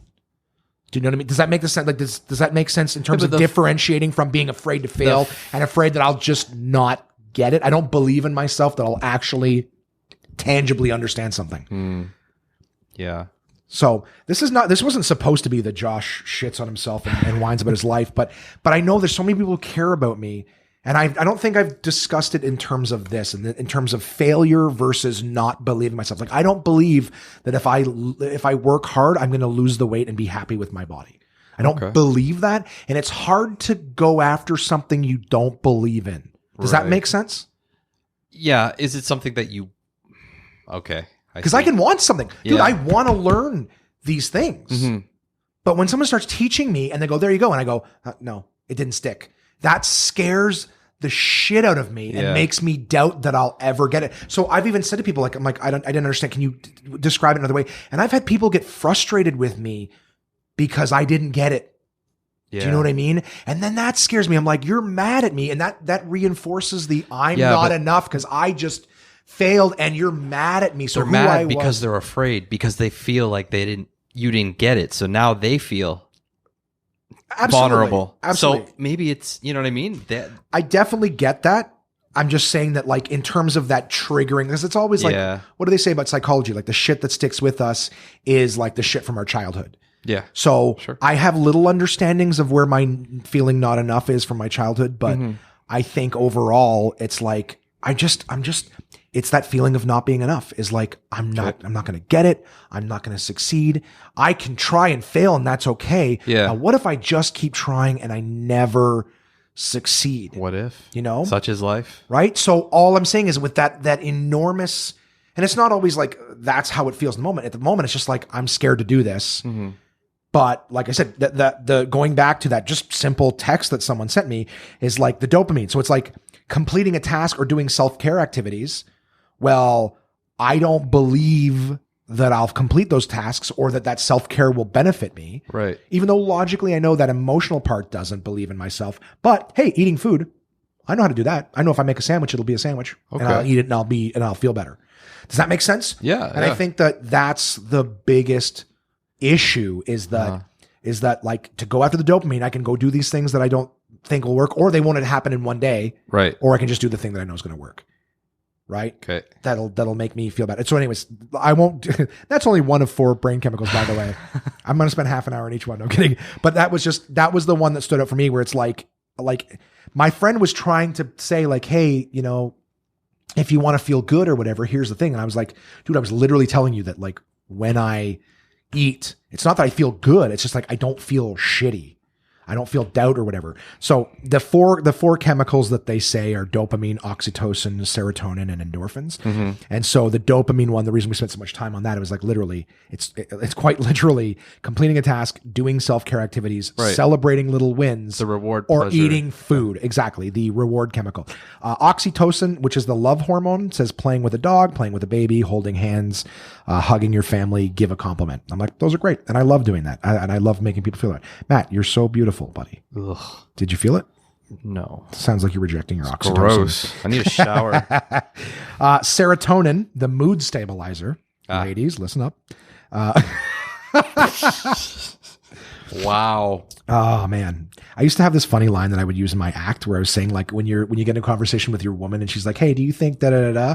I'm like, don't bite. Don't take the bait. Sometimes she doesn't want to talk about it. Sometimes she's just looking for a push on the old mood swing. You know what I mean? She's like, join me. Anyways, serotonin. Join me. Join me. Help push me on my mood swing. Yeah. Anyways, so I'm teasing, ladies. You know I love you. No, he's not. I'm not, you fucking bitches. Joking. Send me an email if you're mad. Contact at onemanpodcast.com. I'd love to hear from you. Josh is flirting right now. Serotonin, ladies. Hey, are you interested in this guy who sounds stable and Did I not just have? Can you imagine if there was enough room to write all that on my Tinder profile? I don't feel like I'm enough. I would rather eat than take care of myself. Would you like to handle my insanity? That's why, dude, I'm so not interested in getting in a relationship right now. I know that I got to deal with this shit, and I know that anybody I'm with is just... You're a great talker, though. You can empathize. I can empathize. Yeah, thank you. Yeah, you said it right. You didn't fuck it up. You doubted yourself, Matt. Did you think you weren't going to get through it? Fuck you. So serotonin, the mood stabilizer. Meditating, running. Yep. Not interested. Sun exposure. What's wrong with I could go for a meditation? run. I could go for a run, or I could lay in the backyard. Right? I got choices here. Meditation, running, sun exposure, walk in nature, swimming, and cycling. Okay. Right? Meditation is great. Yeah, meditation's good, man. It's good. I would like to. There's all these things I'd like to do. It's especially good for like the nagging thoughts and like how to just learn to let them pass. Do that. Does it work for you? Because like a floating cloud. For me, the thoughts follow the breath. Can you? Do you go crazy when you meditate? Because I start to meditate and I can get maybe 2 breaths in before immediately my brain's on something. The longer I take in between sessions, the harder it is to get back into that state. Yeah. Does your mind wander when you meditate? A lot. Okay. But if I practice it, like if I do 5 minutes or something a day, like within a week, I'm able to focus more, and become within the present moment. But like really, I'm totally afraid that because I used to do yoga every day. Mm-hmm. And I never succeeded in the shavasana, the dead man's pose, right? Just laying there without my mind wandering. At one point, my mind wandered so much I forgot where I was. Okay, but yoga and meditation, 2 separate things, I think. Well, that one's body, one's mind, right? Well, meditation is just controlled breathing, right? Or focused breathing. It can be, but it's also allowing thoughts to come into your mind and not holding on to those thoughts, but just letting them pass as they come and coming back to the breath, the present moment. Right. But that's what my understanding is like you focus on your breathing and things will come. Yeah. But the idea is to train your mind to go back to your breathing. Stop thinking about what's before, what's after, just right now. Yeah. Not even necessarily, you don't even have to stop. Just allow those thoughts to come in and pass. So don't block them out, but just accept them for what they, good or bad, and just allow it, I guess. I got to do that. Do you meditate every day? I try to. Maybe not every day, but I How long? 5 minutes? Yeah, sometimes 5 minutes. 3.5. No, God. 3.5 hours. It's like borderline coma. I will tell you something though, Josh, and I'm being 100% honest. Like last time I started to meditate, probably about a month and a half into it, I had the most vivid, amazing dream. It was during the meditation? No, just like that night kind of thing? Yeah, it was beautiful. It was pretty cool, man. Do you want me to talk? Okay, so I was in this house and it was like we don't have anywhere to be. This podcast can be a 4-hour podcast. Shit. As long as we're still interested in talking. Yeah. So once we stop caring, I'll assume the audience has checked out too. I'm in this house and this house is really it almost looks like it's being demoed. All right, demolition. Okay. Yeah. So everything's everywhere. There's boards, but there's like this fucking dark force, this entity chasing me through the house. Okay. And I'm feeling trapped, but I get to the top floor of the house. I open the window and then I step outside. But as I step out, I'm all of a sudden there's a giant tree and the sky is super clear and like everything is just, I don't want to say enlightened. That sounds corny, but no.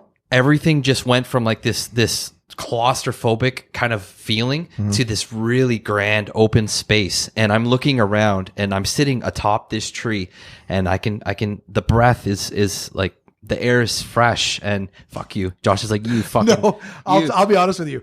This is fucking gay, isn't it? No, it? it's not. It is. No, when I tell you, you're going to laugh. Right. Okay. No. You're talking about how fresh the air is. And I just fart. Yeah. So you got me, motherfucker. My mouth is open. No. You got me.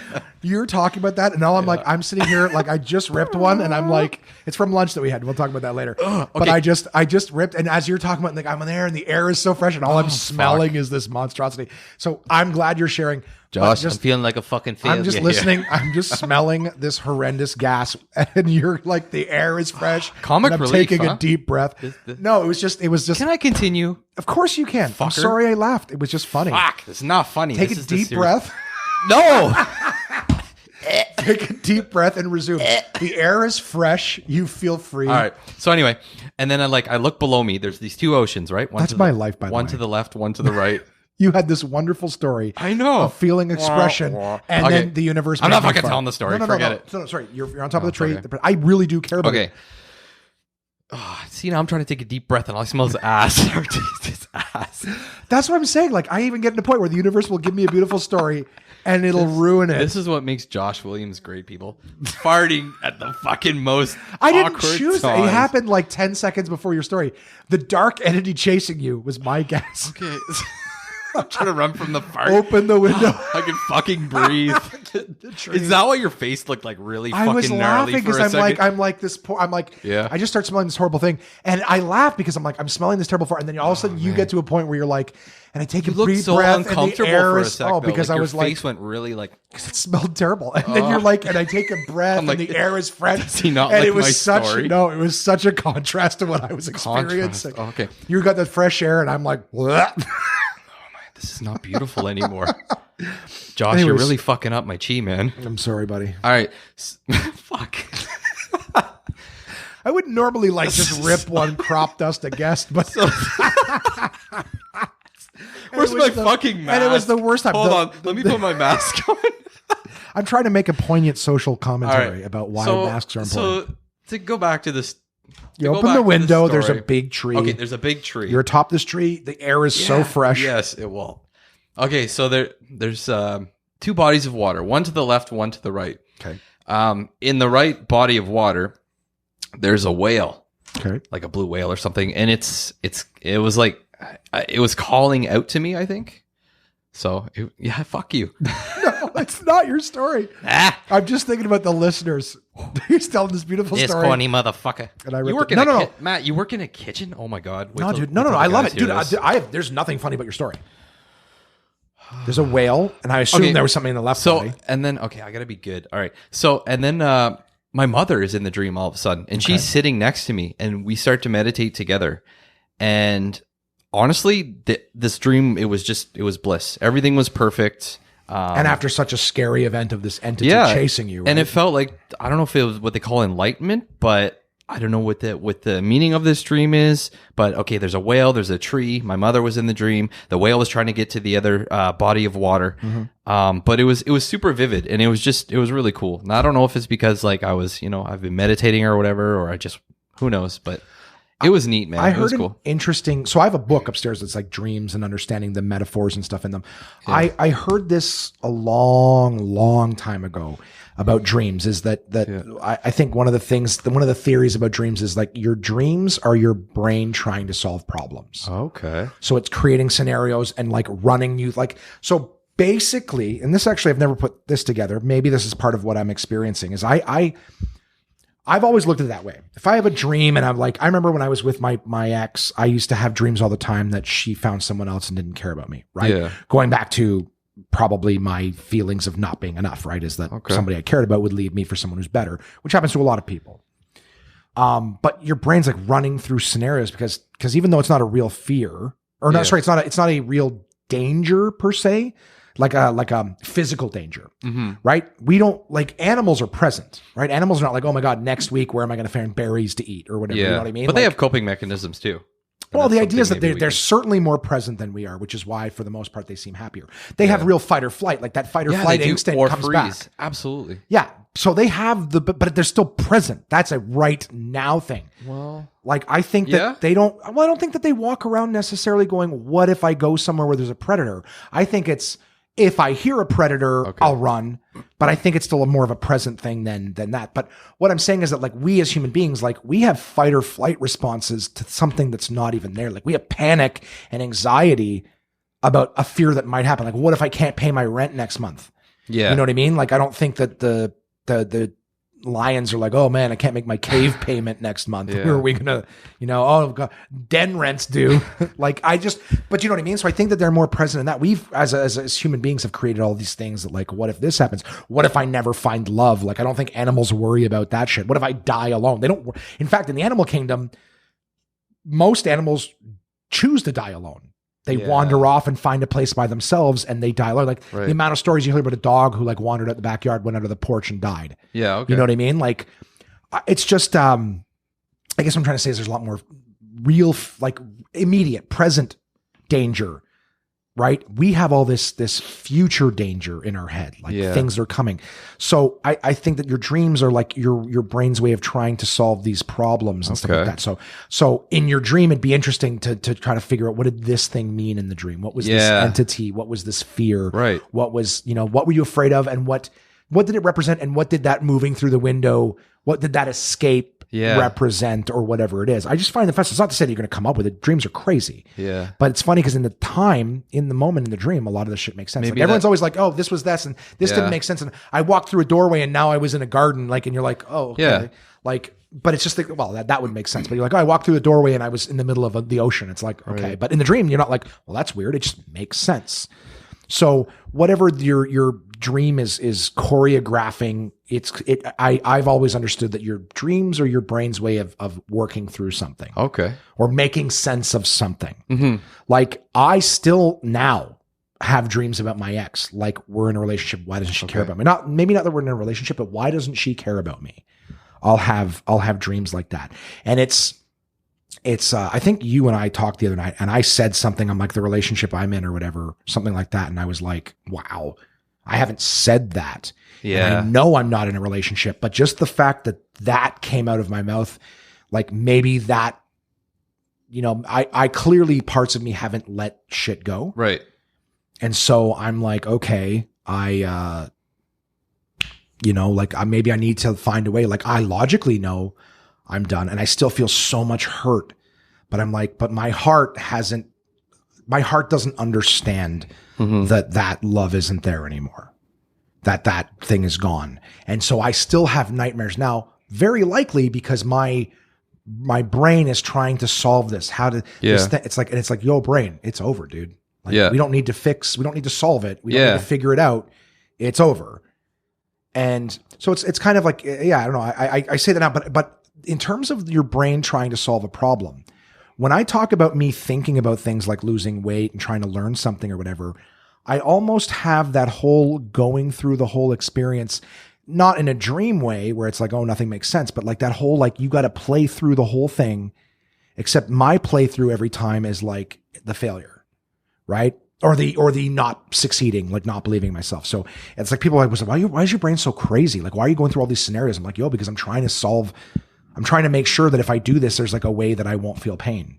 You know what I mean? I won't feel, I won't not be enough. So how do I do this in a way that's going to work? But I manifest those, I don't, manifest is the wrong word. I do, I guess, ultimately, but I run through that shit in my head and I'm like, yeah, this isn't going to work because of this. And what if I try to learn? And I just watched a video on sheet music and yet it's like, but this is like piano, not guitar. What did I say wrong to Google to get me piano music when I said how to read music? Isn't there a universal music that I can learn and then we can adjust accordingly? Like, and how come in this simple lesson, I understood a couple things, but what about all that other shit you showed me and whatnot? So it's just, I don't know. I doubt, and I'll get there, whatever. I'm not going to spend any more time on this episode about why am I not good enough, but I think just, and dude, we're not going to share any of your personal stuff. I'm not going to put it out there, but you shared with me some personal shit this week. So I just, I enjoy having conversations. I'll actually, while I'm thinking of it, I'm going to mention that I teased an episode that I did with somebody. I did a full interview. I talked for 2.5 hours with somebody the other day. We got to know each other. And it was a great interview. We dove deep into some personal issues and some social issues. And we talked, and I felt it was a very productive conversation, but both of us having sort of public jobs, both of us were like, in the climate, you can't just talk openly and empathetically. It's a climate where people will at times look for something wrong to try to hurt you with. So we both decided that, you know what, it was a great talk and we're glad we got to know each other and stuff like that. But we decided that probably not best to put it out just yet. So good talk, two very empathetic people, two very kind people with no hatred towards anybody and no real controversy. Mm-hmm. But sometimes just a subject is in and of itself controversial. And so it doesn't matter what you're trying to say. It's just somebody, like, again, my listeners know I've tried to do things where I'm like, hey, let's all love each other. Here's something I learned. And then one of the only times I got an email on the podcast about something I was talking, where someone came at me and it's like, really? Like, that was the most like open-minded, loving thing that I've ever done on this podcast. And someone found a way to get mad about it and then come at me. So anyways, Yeah. Somebody somewhere out there is not having I think the you were best listening day. back then because it was like I'll tell you specifically, it was episode number 9. Okay. I think I talked about the initial subject on episode 6, and then I read the email and then whatever. On I episode think 9. was this from a place that you were working and then something happened where like Oh no, I got fired from Air Canada. Also, just because of my podcast, like good natured, like, hey, I literally talked about having anxiety and worry, and then how I felt better now that I was working there. And they're like, "Why were you shitting on the company?" And I'm like, "Oh, for fuck's sakes!" Like, oh yeah. Anyways, but regardless, a new record for getting fired from a job, 2.5 days. Pretty fucking good. Hey, Pretty fucking good considering I did nothing wrong while in the building, or I didn't do anything wrong at all as far as you I'm were concerned. stoked about that job too. I remember you Somewhat. You were pretty happy. Somewhat. Yeah. Okay. It was. Well, I'm not going to start slamming them, but all Right. I know is that like, if I was a comedian trying to come up with like, hey, what's the worst write up I could give for a job in terms of like job description? Like, hey, this is what they asked me when they hired me, and you can read it on their website. So this is not slagging them, but it was like, hey, would you be interested in working days, nights, holidays, overnight, plus 40-degree weather, negative 40-degree weather? That's Celsius for my American friends who do the conversion, right? Like plus 40-degree weather. Would you be interested in working 4-hour shifts and driving all the way here to the airport? Like all, like basically the like crawling in cramped spaces, lifting over 80 pounds, like all these different things. Yeah, it's like the worst things. Oh, and all for minimum wage, the absolute least amount we can pay. All you. right. Right? And that's not on them. That's Yeah. the job, whatever. No, that's right? fucked They up, let though. you, well, they let you know up front. I wasn't shitting on that, but I was saying that like, well, who would look at that and go, yeah, I want to do that. Right? It's How are you supposed to answer that question? right. Yeah. So I said, yes, I'll do it. And they're like, why are you interested in this job? And I go, the travel perks, yeah. right? Saving money on travel because I can find a minimum wage job where I don't have to do all that other stuff. Yeah. But there's some significant benefits to it. Yeah. I was honest, right? They're honest about what the job is. I was honest about A, whether or not I was willing to do it, and B, why I wanted to do it, right? I didn't blow smoke up. Oh, because I want to work outside, you know? But anyways, that's not what came across because someone who had no sense of humor heard it and was looking at it like, how can we complain? That's life, man. Sometimes you talk about shit and it doesn't matter what your intention is, where your heart is. They just want to complain and get mad. Well, you know what the funny thing is people are afraid, right? So as much like someone else did to me what they were afraid of having done to them. Do you know what I mean? Yeah. Someone else was afraid that somebody else might hear it and get a bad impression of them. So they heard what I was saying and they got mad at me and went at me. So it's so like it's like when something happens with an actor or something. Like I'm not talking about the ones who were like sex criminals or something, but just an actor did something like made a joke. And then made all a of a sudden joke everyone's 10 years washing their ago. hands. Yeah. And it's like, okay, fire him from everything. And it's like, this was 10 years ago. Yeah. It was a joke. They deleted. They didn't leave it up there and put sparkles around it so everyone can find it live. They deleted it. Yeah. But someone else saw it and it's like end it all for this person now. Everybody's saving face at that point. Yeah, and like no doing mistakes. damage control. And it's like, what are you worried about? Disney or whatever company that hires these people. It's like, what are you worried about? That your customers are going to see that and go, I'm never buying anything because one person on one show did one thing. Like people aren't going to stop their Disney Plus subscription because one actor on one show did a thing. But everybody's so afraid of like, this is going to cost me everything. Yeah. And that's so what it's let's fear. do that Yeah, to absolutely. somebody Yeah. else. Yeah. Like you're just preemptively, right? It's like stabbing somebody because you think they might stab you. Yeah.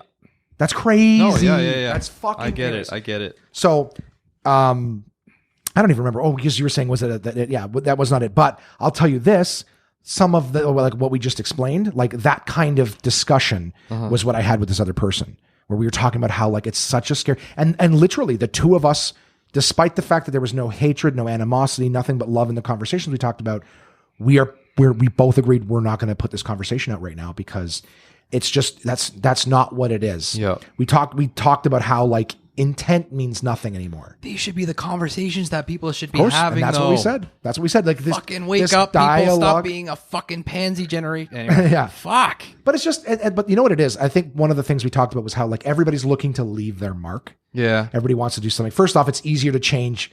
We think it's easier to try to change other people than it is to look in the mirror and change what's wrong with ourselves. But there's this whole Like everybody wants to be the one who changed something, these social justice warriors. Yeah. Right? It's like, well, I'm going to be the one who got rid of this word. I'm going to be the one that stopped the word Karen. And you're Fuck like, really? you. Karen is a thing. Like they've weaponized a name. And you know what? No, it's Becky, isn't it now? Oh, I don't know. Dude, I don't know. It's Karen stupid. I'm Why sure. is it white girls? Like, But the whole idea is that a name that meant nothing. Like I could say, oh, hey, what's up? You're such a Steve. Yeah. And I just picked a name and I put a little stink on it. Yeah. But like in 2 weeks' time, if you wanted to get upset about it and you wanted to put your weapons and you wanted to say that your feelings were hurt, instead of people going, "Are you fucking kidding me? You just took a word, and it's not a weapon. You just you gave it power." And instead of people going, "Hey, let's take the power away from it and let's not let that be a weapon because it's just a name," and someone goes, "Oh, you're a Karen," you're like, "I don't know what that means. That's ridiculous." Yeah. They go, oh, Karen is the N-word for women. I think it it's means like, what? like you're a white privileged. I know what they're saying it means, but it didn't mean that. Yeah. Literally, somebody gave it that power once. That person decided to be offended by it. That person decided to spread it. One person saw that, hey, I called her that, told her what it meant. Yeah. And I saw that it upset her. So I'm going to keep using it as a weapon because that person allowed that word to have meaning and intent. Now it's a cool word. Now it's a word that's so upsetting. Yeah. If you dare, like my friend Red had said that she like jokingly told the dude, he's like, "You're being such a Karen right now," in a joking way. And then she was not disciplined. Yeah. But like there was like a verbal reprimand, like, "Hey, be careful. You don't want to like." It's like, oh, they were saying that don't be saying don't that to say someone? that to somebody. Oh, okay. Yeah, because you don't want to be like. And she was so joking with a colleague, like, but it's like, but that's the climate. Like this word that was a name, it's only a name. I pick a name right now that means nothing. Charlie. Yeah. Well, guess what? Let's take 2 weeks and make Charlie a weapon. And instead of people having the wherewithal to go, this is not a weapon. Yeah. It's a name. Yeah. Like, you know, it's a quote I love is offense cannot be given. It can only be taken. Oh. Right? Because I can't make you offended, but you can take offense, right? I can say something. If you take offense, I didn't give it to you. I might have, but I might have been trying, but offense is something that cannot be given. It can only be taken. And let's take Charlie and make it offensive. And we can have arguments in 3 weeks from now saying Charlie's the N-word for upper. I don't know. Careful. I don't know. It's so stupid. Careful. It's so stupid. And it also trivializes real hate and things like that. It's, oh man. Anyways, I could go on for hours. My friend and I, we had a great conversation. We just talked about how like, everything from giving power and people not wanting to talk, everyone would rather be offended by each other. Yeah. I did say how like intent used to matter. It used to matter what you were saying. It wasn't the person that it was coming from. It used to be what you were saying that made a difference. Right. Right. And now it's not. Now it's what color is your skin? What's your gender? Or what do you identify as? Right. Or what's your, this, that, or it's, this is basically, and it's like, doesn't your matter credibility is based on your skin color or, you know what I mean? Like, I'm going to judge you and the value of what you have to say just by looking at you. Bullshit. And this is not me defending white males. This is anybody. Right. Right? Because you could be a black male. Absolutely. And then it's like, oh, you're a guy, you don't know women's problems. Okay, maybe that's true. But the whole idea is that you don't even want to hear what I have to say. Right. You've already decided its value. Yep. We used to, and I'm sure we still do, because it's great to be human beings and contradictory.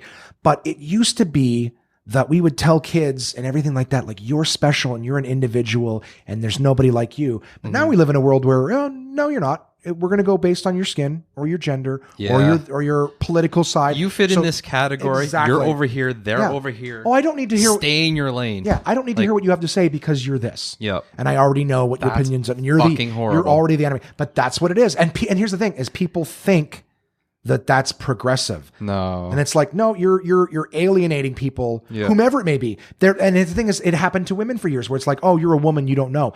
It was wrong. It was wrong then, and that behavior is being perpetuated, and we're finding new boxes to put people in. But all it is whatever. I solve nothing, and nobody cares. So it's a shame, and I'm sorry. I'm sorry for everyone who's going through that. Just know that not everybody sees you that way. It used to be we celebrated individualism, and now you're told that you're just this first. So we put a filter on what it is first because of this, that. I think it was like who you were was based on like who your family was, originally like Smiths or your name came from your family. Like blacksmiths. Baker. Right. Butcher. It wasn't Butcher's a last name, right? Yeah. Is it one? Yeah. I know Baker is. Baker's the last name, but it's Baker, Smith. Right. Right? Like in Sweden, they all have like son at the end of the name. Alfredson, Carlson. It's like so-and-so's son or whatever it is. Yeah, and like you were, and I don't want to say judge, but like basically it was all about your family and like were they good people or were they not? You know what I mean? It didn't matter. Like reputation, certainly that mattered. Your actions meant more. And the goodness that you put out into the world was the goodness that would come back for your children and their children's children. Right. You know what I mean? People were very big on maintaining their family's name, not just because of the name, but the name held weight too, is what your reputation was. Absolutely. Right. So it's like, people used to say, I don't want to tarnish my family's name. Right. Right. That doesn't mean ruining a letter in it. That means like literally the value and the history. I don't know. It used to mean something. Now I also heard something recently that was interesting about like classes. It was about how like, back in the day, like you were a peasant or whatever. Like you stayed in your class your whole life. There was only, there wasn't ways to just, all of a sudden now I'm this. Like it wasn't you could put out a YouTube video and now all of a sudden you live in the king's personal, guest house. It's the only way. They talked about knighthood. They talked about the only way that you could raise yourself in class was like to be knighted. Why being knighted meant so much was that Elton John. Right? Yeah. But the whole idea was that you would have to like actually go out and fight better than other people and become this and that and do this. That was the only way to raise your class or working your status. Hard. Yeah. And But that's the thing. You could be a hardworking blacksmith and you'd still be a peasant your whole life. Do you know what I mean? So, but it was interesting that like that knighthood being knighted was a raising of your class. Okay. So, it was, I just found that interesting. But they're talking about how now, like you can change your status in life by becoming famous. And, being a YouTuber or an influencer, or there's all these different ways. Hey man, get your hustle on. I ain't against that, right? But the idea is that we're not in a time where you have to stay in the class that you're in. Oh yeah. You know what I mean? Like you can raise your status. It was just interesting. It's not necessarily what we were talking about the family name or whatever, but it was an interesting way, to raise your classes. There's more options now than there once was. And I think, not that I was trying to tie this in before, it just popped in my head now, but I think that's what people are doing when they attack shit, is they think, I'm going to make a change for this and I'm going to make this. Okay. And it's like, no, you're not changing. You're actually contributing to the problem, not contributing to the solution. Who cares? Anyways, my point is I want to learn how to play the harmonica and guitar and I'll try to read music. I do want to ask you guys, onesies that are listening, please send me an email, contact@onemanpodcast.com. If you have a resource or you have tools or suggestions on how to read music, guitar and harmonica is what I'm going to be working on. If you have suggestions as to like what kind of lessons to do, or if you suggest like, I thought about like, I know I can buy books, like lesson books for guitar, but I believe that those are all like read the music. Like it's not going to be like A, G on the page. It's going to be music. So some of you might suggest reading, how this, or just tell me how you would. It would mean a lot to me, right? Especially after discussing how afraid to fail I am. Like, I don't want to sound like I'm begging, but I'm trying to strongly emphasize that anecdotal or your suggestions of what's worked for you will give me more confidence than just feeling like it's like trying to learn calculus to me. Right. It's like, I know that there's people who understand calculus, but I'm not going to go to school for calculus. And I just feel like I won't learn it. So it's like, I'm not going to go buy music lessons. I can't afford to. So do you have any suggestions that will give me hope that I can learn on my own? I know it's possible. I just would love a kind push in the right direction. Some suggestions for anyone out there who may know. But I did just buy a small practice guitar, not a ukulele. It is a guitar. I think Epiphone is the name of the brand, so it's not a Yamaha. Hey, that's not bad. Yeah, it's Gibson's like sub brand or something, if I'm not mistaken. So it's only $200. Right on. But I bought an Epiphone, and I bought a $16 harmonica, which I thought I brought down. I was going to play a little thing that I learned this morning, but it's not here, and we're not going to go upstairs and get it. So did that. I'll let you guys know how that goes. Let's move forward here. Bought the masks. I told you about that. We're not going to get to those gross conversations. And it's so, after everything else that we talked about, it so doesn't fit the how would we even, vibe. How would we go into that? Matt and I went to buy my buddies at Banh Mi, my Banh Mi, I was going to say the brand in Toronto. I love the Banh Mi sandwiches at Crazy Faux You. So good. My buddy Drew. Yeah. So I was telling him we were talking egg rolls a while back. I was going to bring him some Golden Palace egg rolls just so he can try them because he'd never tried them. I was going to do that yesterday. I went and got the egg rolls. I tried calling him to say, hey, I'm coming. I hope it's not too busy. You'll have a chance to try these. And then there's no answer. And I just figured, oh, it's lunchtime. They're probably slammed with orders because they're a great spot. No, they were closed because of the civic holiday. So I ended up bringing them to my mom's place. I go, here you go, Mom. You love these things. Eat these. They're delicious. So we went today. You and I went for lunch today. You had never even heard of banh mi, right? I had never heard of it before. So yeah, I've described it before. It's Vietnamese, French fusion. You explained to me a little bit of what made it the French part because I thought it was just like the baguette. Yeah. And then the Vietnamese part was like the pickled carrots and the pork and prosciutto and pate or whatever. Not all the banh mi's use pate either. Well, the liver pate I think was more. That's what you said. The French towards part. The French. Yeah. So you would explain that to me. Was the garlic aioli? Yeah. Right. So that's like the French, the baguette, the pate, the aioli, and then the Vietnamese is like the pork and the pickled carrots and the and prosciutto cucumbers. is like Italian. That's actually I've never had banh mi with prosciutto. I think that's Andrew's little like kind of like little signature. It was really good.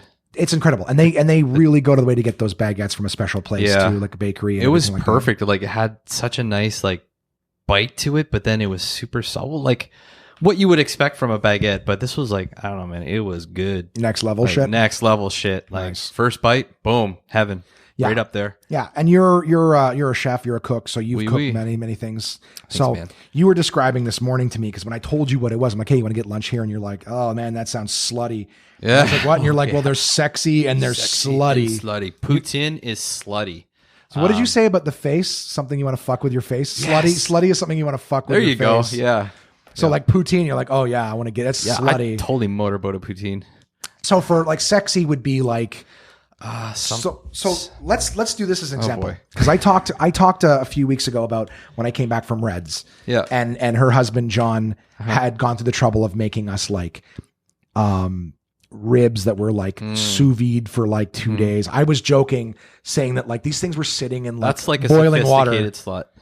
Oh, really? Yeah. Because I was going to say, well, it was like, I'm like, basically these ribs are sitting in a hot tub for 2 days. Yeah. Like they went to the spa. They've been wined and dined. Yeah. They're nice and relaxed and ready to go through, you know what I mean? Like, I don't see why they don't do that for cows, right? When it's like, oh, the cows are massaged. Like they got those cows. It's like, why don't they just, they give them beer and shit. Yeah, but they don't put them in a fucking like hot tub for 2 days. Let the muscles really relax. They'd turn into fucking cooked brisket if that was the case. Like, you think so? Well, hot tub, man, it breaks. If you put a cow in a hot tub for 2 days, it's gonna like the cow's gonna like melt in your mouth. Right? Isn't that the whole idea? Yeah. Why are they massaging it in the field? Like give it a hot tub and then bam in the head. All right, put it on the grill. Butcher it up. Look at how soft this meat is. Yeah, they want it. Now, they want to retain field-sized hot tub. Yeah, would be hard to finance. Oh God! But you were saying they want to maintain. They want to maintain that fattiness, like if for the cow. That's why they're massaging it and feeding it beard, fatten the cow up, get that nice marbleization. Whereas, like basically the various cooking methods are for the various cuts of meat, low and slow for more tougher cuts with larger muscle composition, right? Sure. So I wouldn't know. Like a brisket, for example, we were talking about that a while ago. Okay. A brisket is, it tends to be a more tougher cut. The muscle fibers are larger. There's a lot of collagen. You want the low and slow, moist heat to break down that collagen. Okay. Yeah. I heard someone talking recently about pot roasts. Pot roast. And how they were saying how their mother used to make a great pot roast and they cooked it on like high or something like that. And it was like, oh, it's too tough. So they figured that's because I cooked it too fast or too high. So they started to cook it on like lower heats at the same amount. And they're like, it was even tougher or something like that. Again, it depends on but they the were cut. saying that like the thing with pot roast is like you cook it for a long time because eventually it starts to break. It'll soften up. Yeah. He thought he cooked it too fast, I believe, or too high a temperature. So it was like, oh, it's tough because I cooked the shit out of it. So I got to cook it like less time or less or less heat. Right. And it was like, it was even tougher. So it's like, no, or it was still tough. Yeah. So it was like, what the fuck do I do? So but it was like, but that thing about, like you were saying, I guess it's breaking down the collagen. Yeah. So it's like for a long time. But if there's a lot of elastin in it, elastin doesn't break down with low and slow heat. Okay. So like actually the longer you cook it, if there's lots of elastin in it, it will become tougher. Okay. Yeah. So but certain cuts, it's like the way to do it. Yeah. So with pot roast, is it low and slow? Yeah. Well, your best bet is just to like talk to your local butcher and ask them what cuts would be the best for certain cooking. You know what I mean? I'll put that on my list of things to do. I'll make sure I talk to my butcher. Your butcher will know. The baker, the candlestick maker. That's what they're there for. Right. Any good butcher will tell you which cuts are best for what. And yeah, they love sharing that knowledge. It's I just what they don't do. know where my local butcher is. Everything's grocery store. Stuff. Yeah. It's like it's Local meat I'm going to market. talk to It's the not like when 15-year-old behind the counter, like wrapping shit up. Hey, Mr. Butcher. It's not like when we were kids, you know what I mean? You had the local butcher, the meat market. Like I remember when I was growing up in Ottawa, in Mechanicsville, we had a place called the meat market. Right. And we would go in and they'd have like this big fucking saw thing with like a metal metal saw, I guess, and they would slice the meat up right in front of you, and then they would put it in the paper, and that shit would stay good in the fridge, man. That paper is the best. Now they switched to plastic and foam, whatever. Go back to paper, man. Anyway, it also breaks down and it's not bad for the environment, like saran wrap and styrofoam. But man, local butchers, that's where it was and at. no question. And that's the thing, is that that's like the expert, but you pay more and people don't want to pay more. And it takes longer. You got to stand in line, and it's like, the grocery store, I can just grab the shit off the shelf and fuck off. Like, not necessarily. Like a lot of times local butchers will have, their prices will be better than what you're paying at the grocery store. Think so? Absolutely. Yeah. Well, here's the thing. The only butcher I ever had was a place called Aubrey's. It was in the market, right across the street from Tucker's Marketplace, which is, if I understand correctly, both Aubrey's and Tucker's, I know for sure, just closed during COVID. Okay. Tucker's is toast. Sorry, Tucker's. Sorry, Tucker's. R.I.P. I worked there when I was like 15, washing dishes. Yeah? Yep. But yeah, they're not there anymore. Aubrey's. Yep. But I would go to Aubrey's because I worked at the Dorito Center, which was close. So I would walk there after work, and I would get a cut of meat, but I had to stand in line and wait. Yeah. Right? I always had to wait for the stuff that I was getting. And it did cost more. Inflation. Yeah. Location. And this was like my early 20s. So we're talking demographics. like 15 years ago, maybe more. Yeah. No, about 15 years ago is right. Okay. Around that time. And so that was my local butcher, but You're they're saying it also was in the market, which is the most right. expensive rent and shit Exactly. like that. But I don't know of any areas like local butcheries. It was odd place for it too, because I'm like, isn't that like having a butcher in a mall? Where you're like, is this an easy place to get meat delivered and things like that? Like, it was odd to me. So I don't know. But yes, like you're right. There's ways of the experts know. It's just harder nowadays to find it. It's like a tailor. Yeah.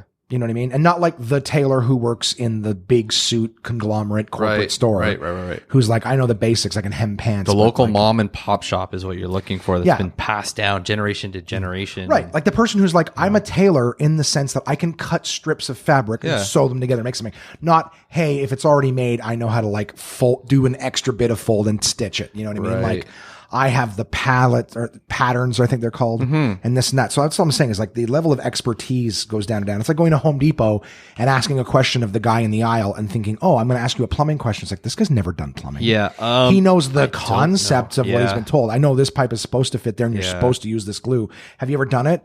I don't know. Like they're telling you how to do it, but it's like theory. Yeah. I usually look for like the older fellas who are working at Home Depot because they generally tend to know a bit more than the younger kids Generally, there. but I'm almost like, why are you here instead of like, if you were a plumber, why don't you plumb anymore?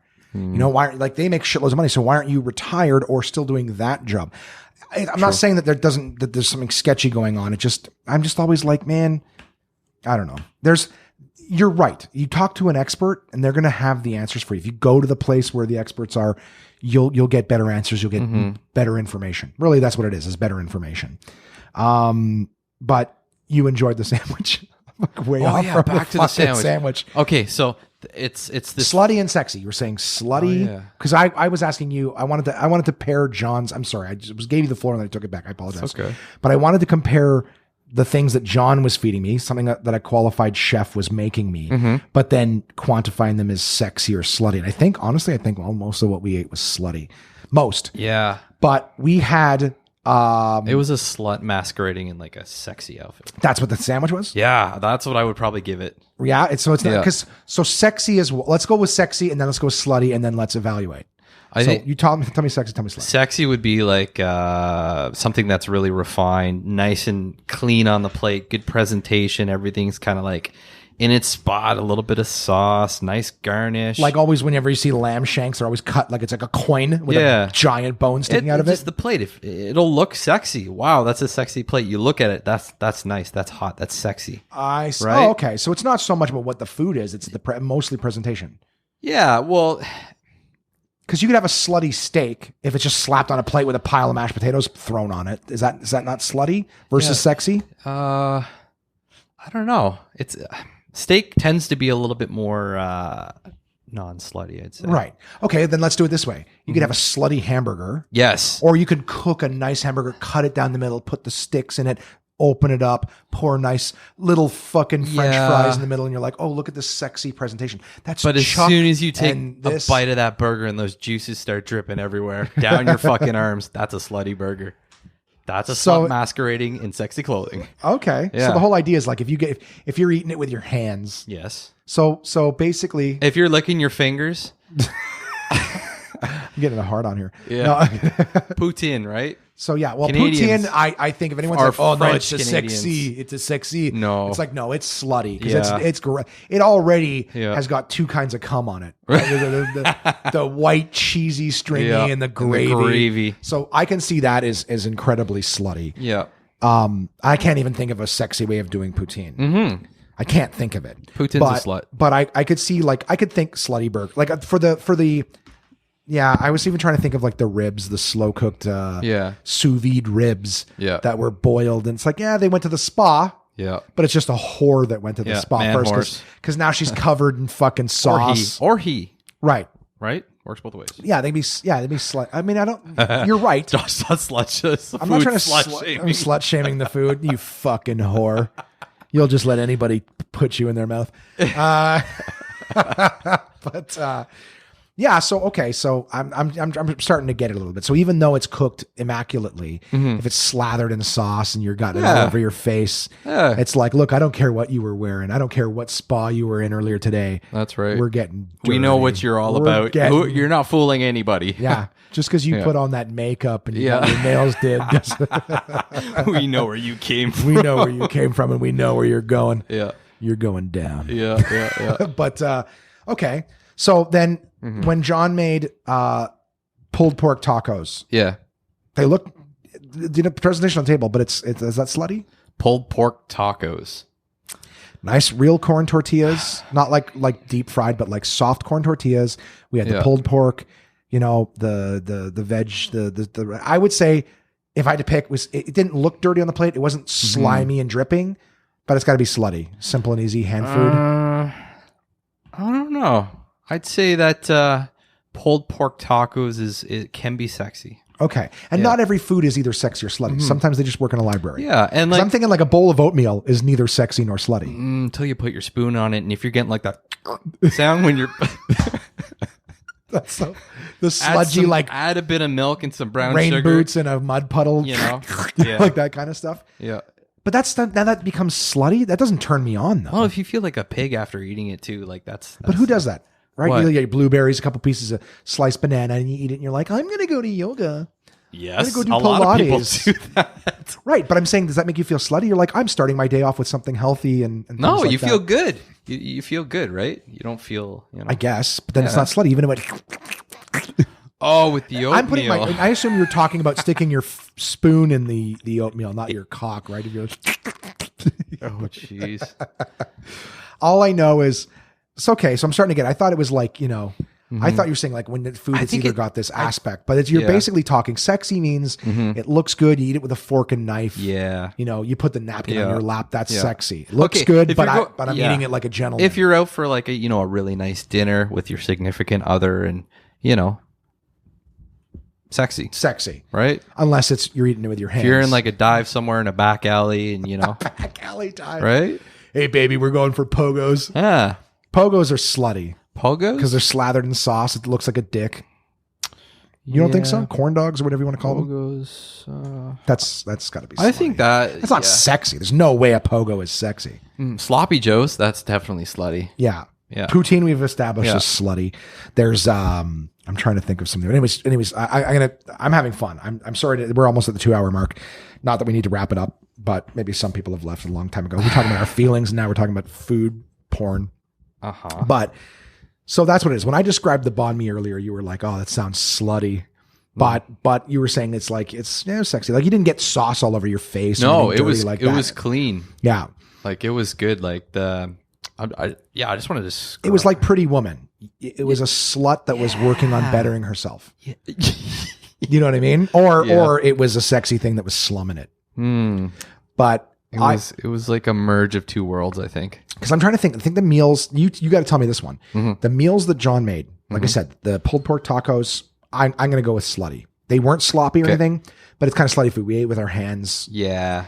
I know that we had Chicago style pizza. Where it was like crust on top, crust on the bottom. So it was like actually like a pie. Yeah. With meat and onions and stuff like that on the inside. That's slutty. Yeah, of course. Yeah, absolutely. Even though I was eating with a fork and knife, it's slutty. Yes. It's greasy. It's sloppy. Oh yeah. We had pancakes. What are pancakes? Slutty because you maple syrup. Fork and knife, but you got sauce everywhere. No, pancakes can be sexy. Yeah. Okay. Yeah. Fair. Moving on, we did steak. Yes. We did steak, béarnaise sauce. Now the béarnaise sauce was slutty. Oh, yeah. But it was béarnaise sauce. We did potato, like baked potato, and then like nice grilled vegetables. You're getting this. I think you get it. But I'm saying that like we ate it fork and knife. Yeah. Everything was nice on the plate. But when I poured that béarnaise sauce all over, it was like I took home a female CEO and then she let me come on her face. Yeah. And I'm not glorifying that. That makes sense. But I'm saying like that was a woman in power who let me jizz on her. You know what I mean? Like that béarnaise sauce was like the money shot on a powerful, sexy icing woman. on the steak. Yeah. So it was sexy. And then she let me treat her like, sorry if I'm upsetting, but it's the humor of it. People are like, what the fuck? Why are you always trying to bring women down? Doesn't matter what we do. No, we're not. Doesn't matter how big we succeed. You have to treat us like, no, it's just hot. Oh, jeez. Just hot. I actually, here's a funny thing. I heard something a long time ago. That's like usually people in power, men and women, right? People in power like to be like degraded. Like they're like the dominatrix or whatever. They were saying like most of their clients are like powerful people. And the only reason is that they're so used to like getting their ass kissed all the time. They're just, they're always power position and they just like the nut of it. Yeah. You know what I mean? That's like the police officer's daughter who likes the bad boys. Right? I wouldn't know. Now we're great. Now we're being listened to by the fucking police. I'm kidding. Whoop, whoop. Yeah. Whoop, whoop, whoop. Yeah, but it was so funny too. Like, and then, so I think the béarnaise, and then the last meal we had was the sous vide ribs, which was amazing. He actually made a breakfast hash, which was great with pulled pork and a bunch of other shit. This is your chef buddy. Yeah. And we used the leftover béarnaise sauce on that in the morning. Oh, geez. I felt like a fucking whore. Like I felt dirty. Morning sex. Yeah, exactly. Morning sex with the béarnaise. I didn't know. I called it Dragon Come too. Been marinating all night. It was super good. So we were sitting waiting for our banh mi's. And then I don't remember. I really, truly, it might come back to me in the middle, but we were talking about, I remember what happened. And I can't say because my good friend listens to the podcast, but we saw a thing and you had asked me like what my type was. And I was just, you're like, oh, is that your type? And I was like, oh no. I'm like, I joked and I was like, oh, I'm like living with a pulse. You know what I mean? And I said something else. I can't remember, like living pulse, you know? Yeah. There was one other thing I said too. Anyways, but the joke was like living. And then immediately my comedian's brain starts going like, I don't know why, but it's like living with a pulse. I'm like, cause I wouldn't fuck a dead chick. And I'm like, and then I just started to just be stupid and trying to make you uncomfortable. And I was like, well, I guess it depends on how fresh afterwards, like how long is it like, you know? Like if you walked in like right after the murder, it's like the body's been stabbed and the guy's jumping out the window and you're like, she's still fresh. Like I still got time, I think was the words that I was joking, but I was fucking around and I was like, imagine how funny that would be, you know? Cause you think, well, it's a crime scene and you're leaving your DNA there. Like imagine being questioned by the police, like how that would go. Right. It's like, oh, you, sir, we suspect you in the case. Your DNA was found on the scene. You're like, oh no, officer, it's just a common misunderstanding. Actually, I was just having sex with the dead body, the recently deceased. No, I didn't kill her. I just fucked her dead corpse. Oh god. Like can you? It's like that. Oh, that clears it right up, sir. You're free to go. And then I asked Siri. His necrophilia. He asks Siri. Necrophilia. And what did Siri say? Well, let's find out. What did we learn? Hey Siri, is necrophilia a crime? Okay. I found this on the web for his necrophilia crime. Check it out. And then it says criminal code justice.ca.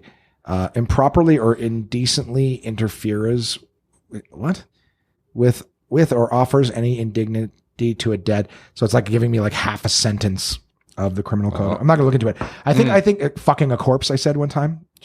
Was that like necrophilia? That's necrophilia. Yeah. I was like, is necrophilia a crime? Because they could be like, oh, sir, well, you've just committed a second crime, insult to injury. And it was just the stupidity of it, but it was just like, it's disgusting, guys. I'm not advocating fucking corpses. It's not a thing. It was just stupid. It was two males being idiots. Eating at the our time. fucking... Well, our food hadn't come yet. So if this is any lesson to, chefs, working restaurateurs, you want to keep us from having dumb thoughts, get the food out faster. No, they're just as bad. What are you talking? Oh yeah, no, chefs are fucking crazy.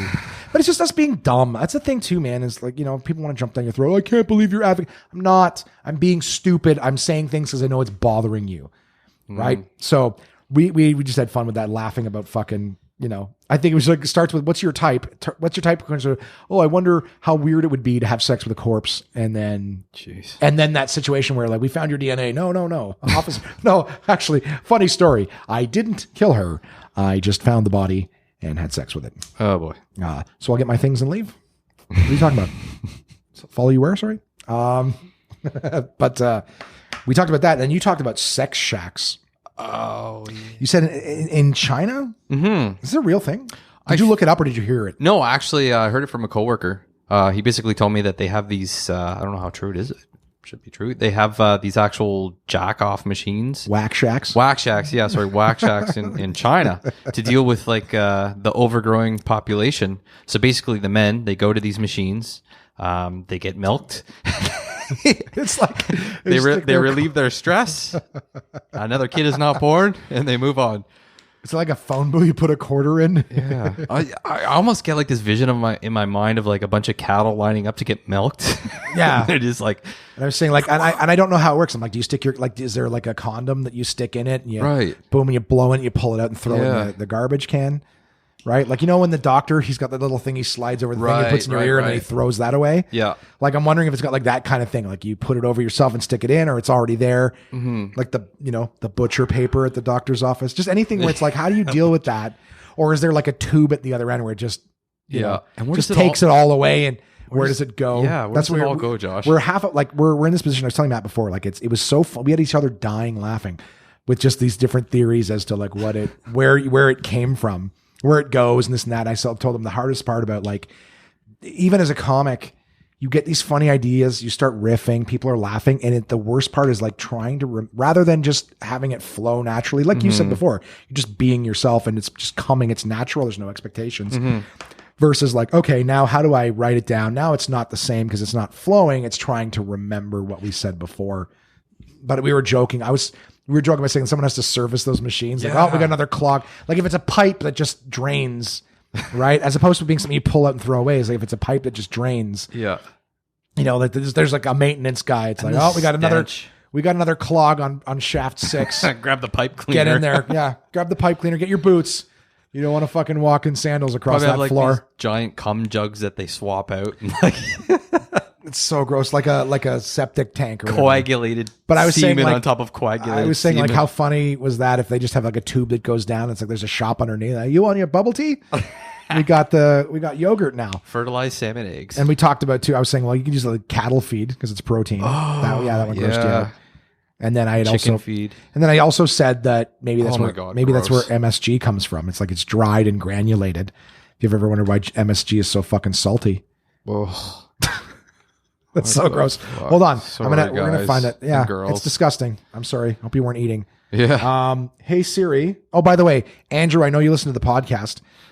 So I'm gonna shut Siri up because she's gonna try to talk to me. Yeah, she's trying to talk to me.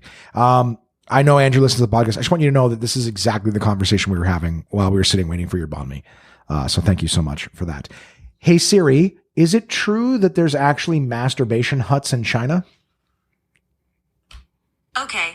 I found this on the web for is it true that there's actually masturbation huts in China? Check it out. I will. The first thing that came up is clip of masturbation in IKEA in China becomes viral hit.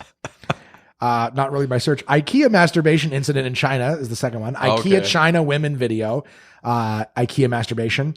Myths, risks, and benefits of masturbation was the fourth one. So let's, because if this podcast, if nothing else, is, it's informative. So do you think if I searched Whack Shacks, China's Whack Shack in China?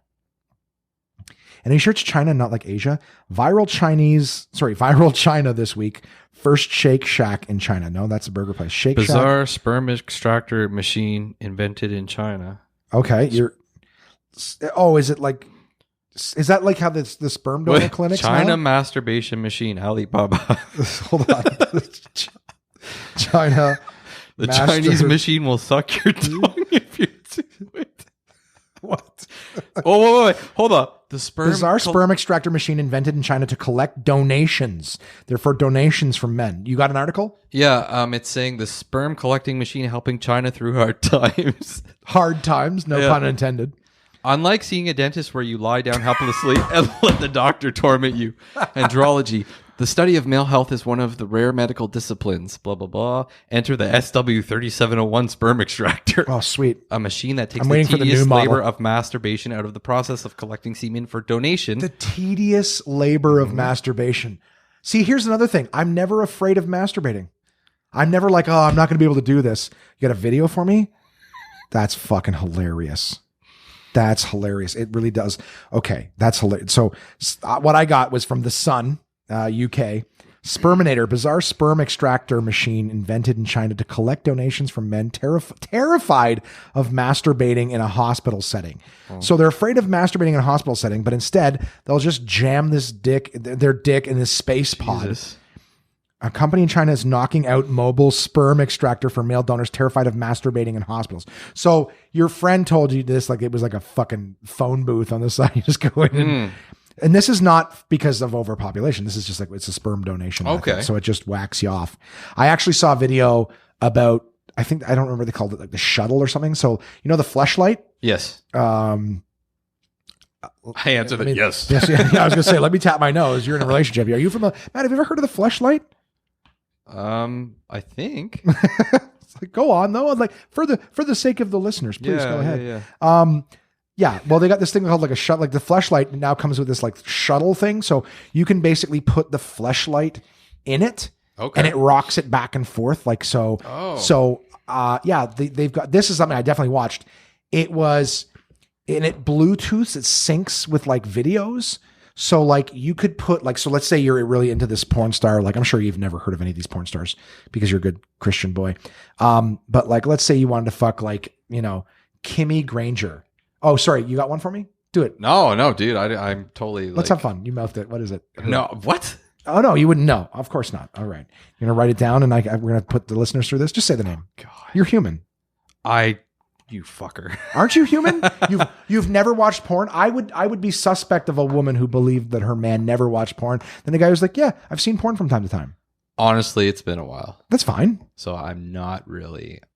Oh god. Let's just say any name you know. You know Jenna Jameson. Sure. You know Tara Patrick. Let's go with you're naming one that I haven't said. I don't know, dude. Really? You fucker. What did you mouth at me just a second ago? I was like, I have to use the bathroom. Oh, okay. I didn't realize. Yeah. I thought you were just like trying to name a porn star. No. Bathroom break. Fair. Oh, you really need one? Yeah. Okay. You go ahead. I'm going to talk about this myself. I'll tell the listeners. All right. You don't have to. Then you'll just be gone. Okay. Go. So anyways, I watched this thing where it's like a fleshlight. Well, it is the fleshlight. You put it in this thing and it basically will like Bluetooth and connect to an app on your phone so that the porn you're watching, this thing will actually stroke and rock back and forth to the tempo of the woman in the scene. So if she's like going harder and faster in the scene, it goes harder and faster. And then, sorry, I'm just thinking of how ridiculous, how vulnerable and like bare bones I was earlier. And now we're talking about machines that'll jerk you off. You never know what you're going to get with this podcast.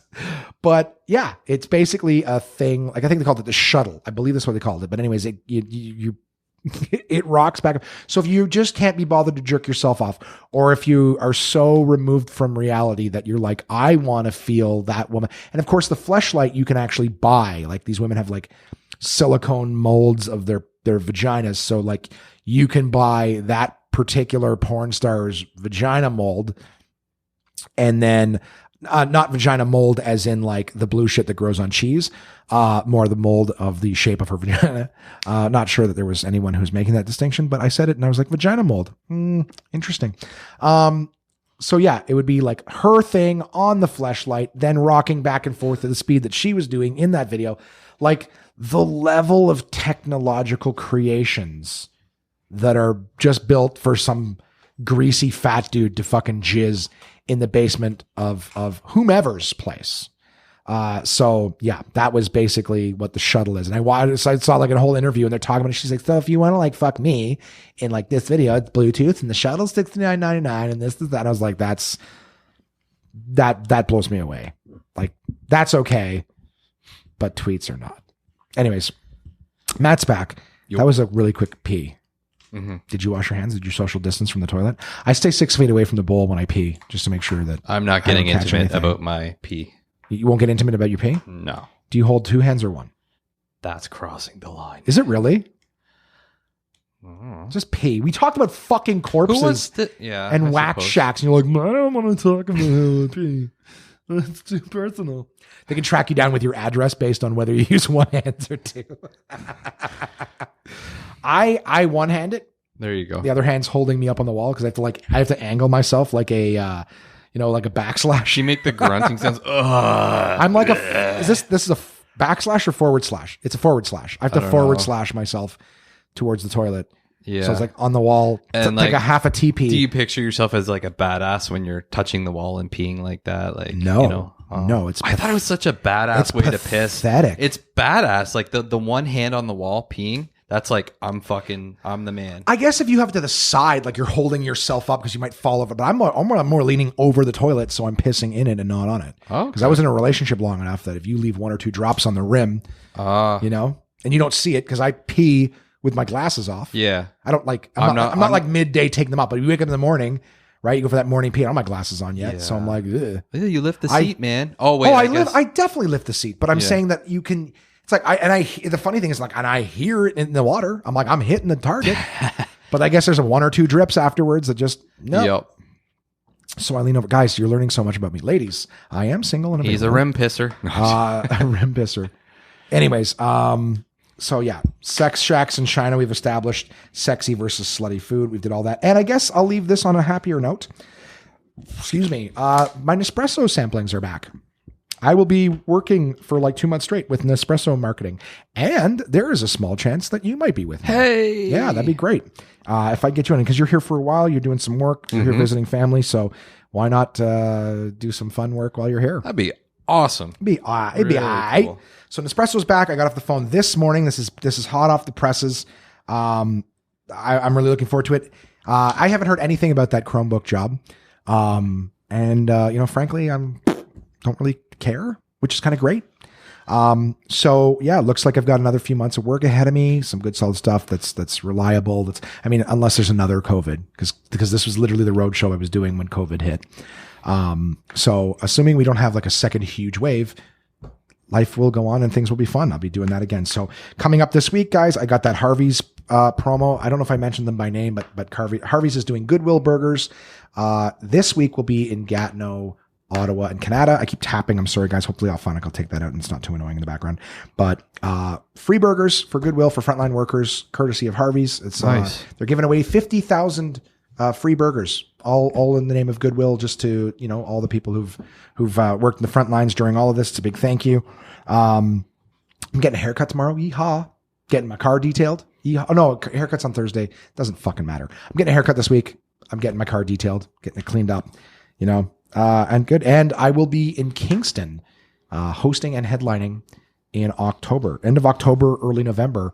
Absolute Comedy Kingston, as the clubs are reopening. Toronto Absolute Comedy reopens this week too. So, I gotta start putting pen to paper, getting myself excited for being a funny man again. Any closing notes, Matt? We're gonna wrap up the podcast. Did you have a good time? Notes. Did you I have had a combo? great time. This was fun, man. It was kind of like all over the place, but it was good. We got to talk about everything. Everything and anything. Everything down. It was great. To the little wiener rubbers in China. Feels good to be able to just fucking talk and say what you want to say. Yeah. Well, listen, guys, I love to hear from you. Love it. Contact at onemanpodcast.com. There's lots of stuff for you to be on board with, for you to support, for you to encourage, for you to get fucking mad and give me shit over. But you know the rules. If you send me an email, I will read it regardless of what it says. And I almost forgot, my friend Andrew at Crazy Faux You on Bronson in Ottawa. He sent this. Interesting. I've got 3 transactions from PlayStation thanking me for my purchase. So let's see what I bought. I went to get my email and it's like, you bought this. You bought this. You bought this. I'm like, why? What did I buy? I've been sitting here all day. Okay. So now I'm just getting emails that I should have got a while back. So Andrew sent me this email from Crazy Faux You. He said, first coffee to try. So I was telling my listeners that my friend Mark has never tried coffee. And I'm like, what coffee do you try first? Do you get a Tim Hortons? Do you get the McDonald's stuff because it's better? Do you pick Starbucks? Do you get roasts from home? Do you try and spread? Like what, if you were giving someone who was in their 40s, their first taste, not like, I don't really drink coffee or whatever. You're getting your first taste of coffee. Holy fuck. What is that one? Because that coffee will make or break that person, whether or not they want to keep drinking coffee. And I was like, I should do a coffee tasting, get them a little bit of everything and go, this is this. And it's also the accoutrement, right? If you've never tried coffee, do you try black your first time? Do you put cream and sugar on the table? Right. Like there's different ways to dress them. So what's your fucking style? Anyways, Andrew sent me an email. It says, first coffee to try. Hi, Josh, it's Andrew. A great coffee to try is either a Vietnamese iced coffee with condensed milk or bring him by and I'll make him a coconut coffee, hands down the best. Well, you and I had our lunch there. We thoroughly enjoyed our meal and Andrew was kind enough to make us the coconut coffee. Yes. What'd you think? Very delicious. Yeah. Absolutely delicious. And it was an iced coffee. So I misunderstood a little bit because I understood the Vietnamese iced coffee. And it was, but he said coconut coffee. So for some reason I thought it was going to be like a coconut hot coffee. One sec. I gotta pause. We're about to say goodbye, but I am getting a phone call. I'll be right back. All right. We're back. Sorry about that, guys. It was a call from a fellow comic and I wasn't sure what the nature of the call would be. He was just asking my opinion on Chinese food. Like, there you go. That's, I'm a fat fuck. It's like, I'm getting slutty food, Josh. Should I wear a condom? Was basically that call. But yeah, so that was pretty much it. Andrew suggested the coffee. I was asking you, what did you think? Yeah, I really enjoyed it. You could really taste the coconut. They use real coconut oil in there, so it was really good. It was good, and it was a cold coffee. That's what I was saying. Refreshing. I wasn't 100% sure. Like I thought I was getting a hot coffee. I didn't dislike it. It was good. So the only thing that might have fucked up my objective look at it was that it wasn't what I was expecting in terms of, my expectation was temperature, right? A hot kind of coconut. I actually, you know what's funny? I didn't really know what to expect. All I know is that I was expecting a hot drink.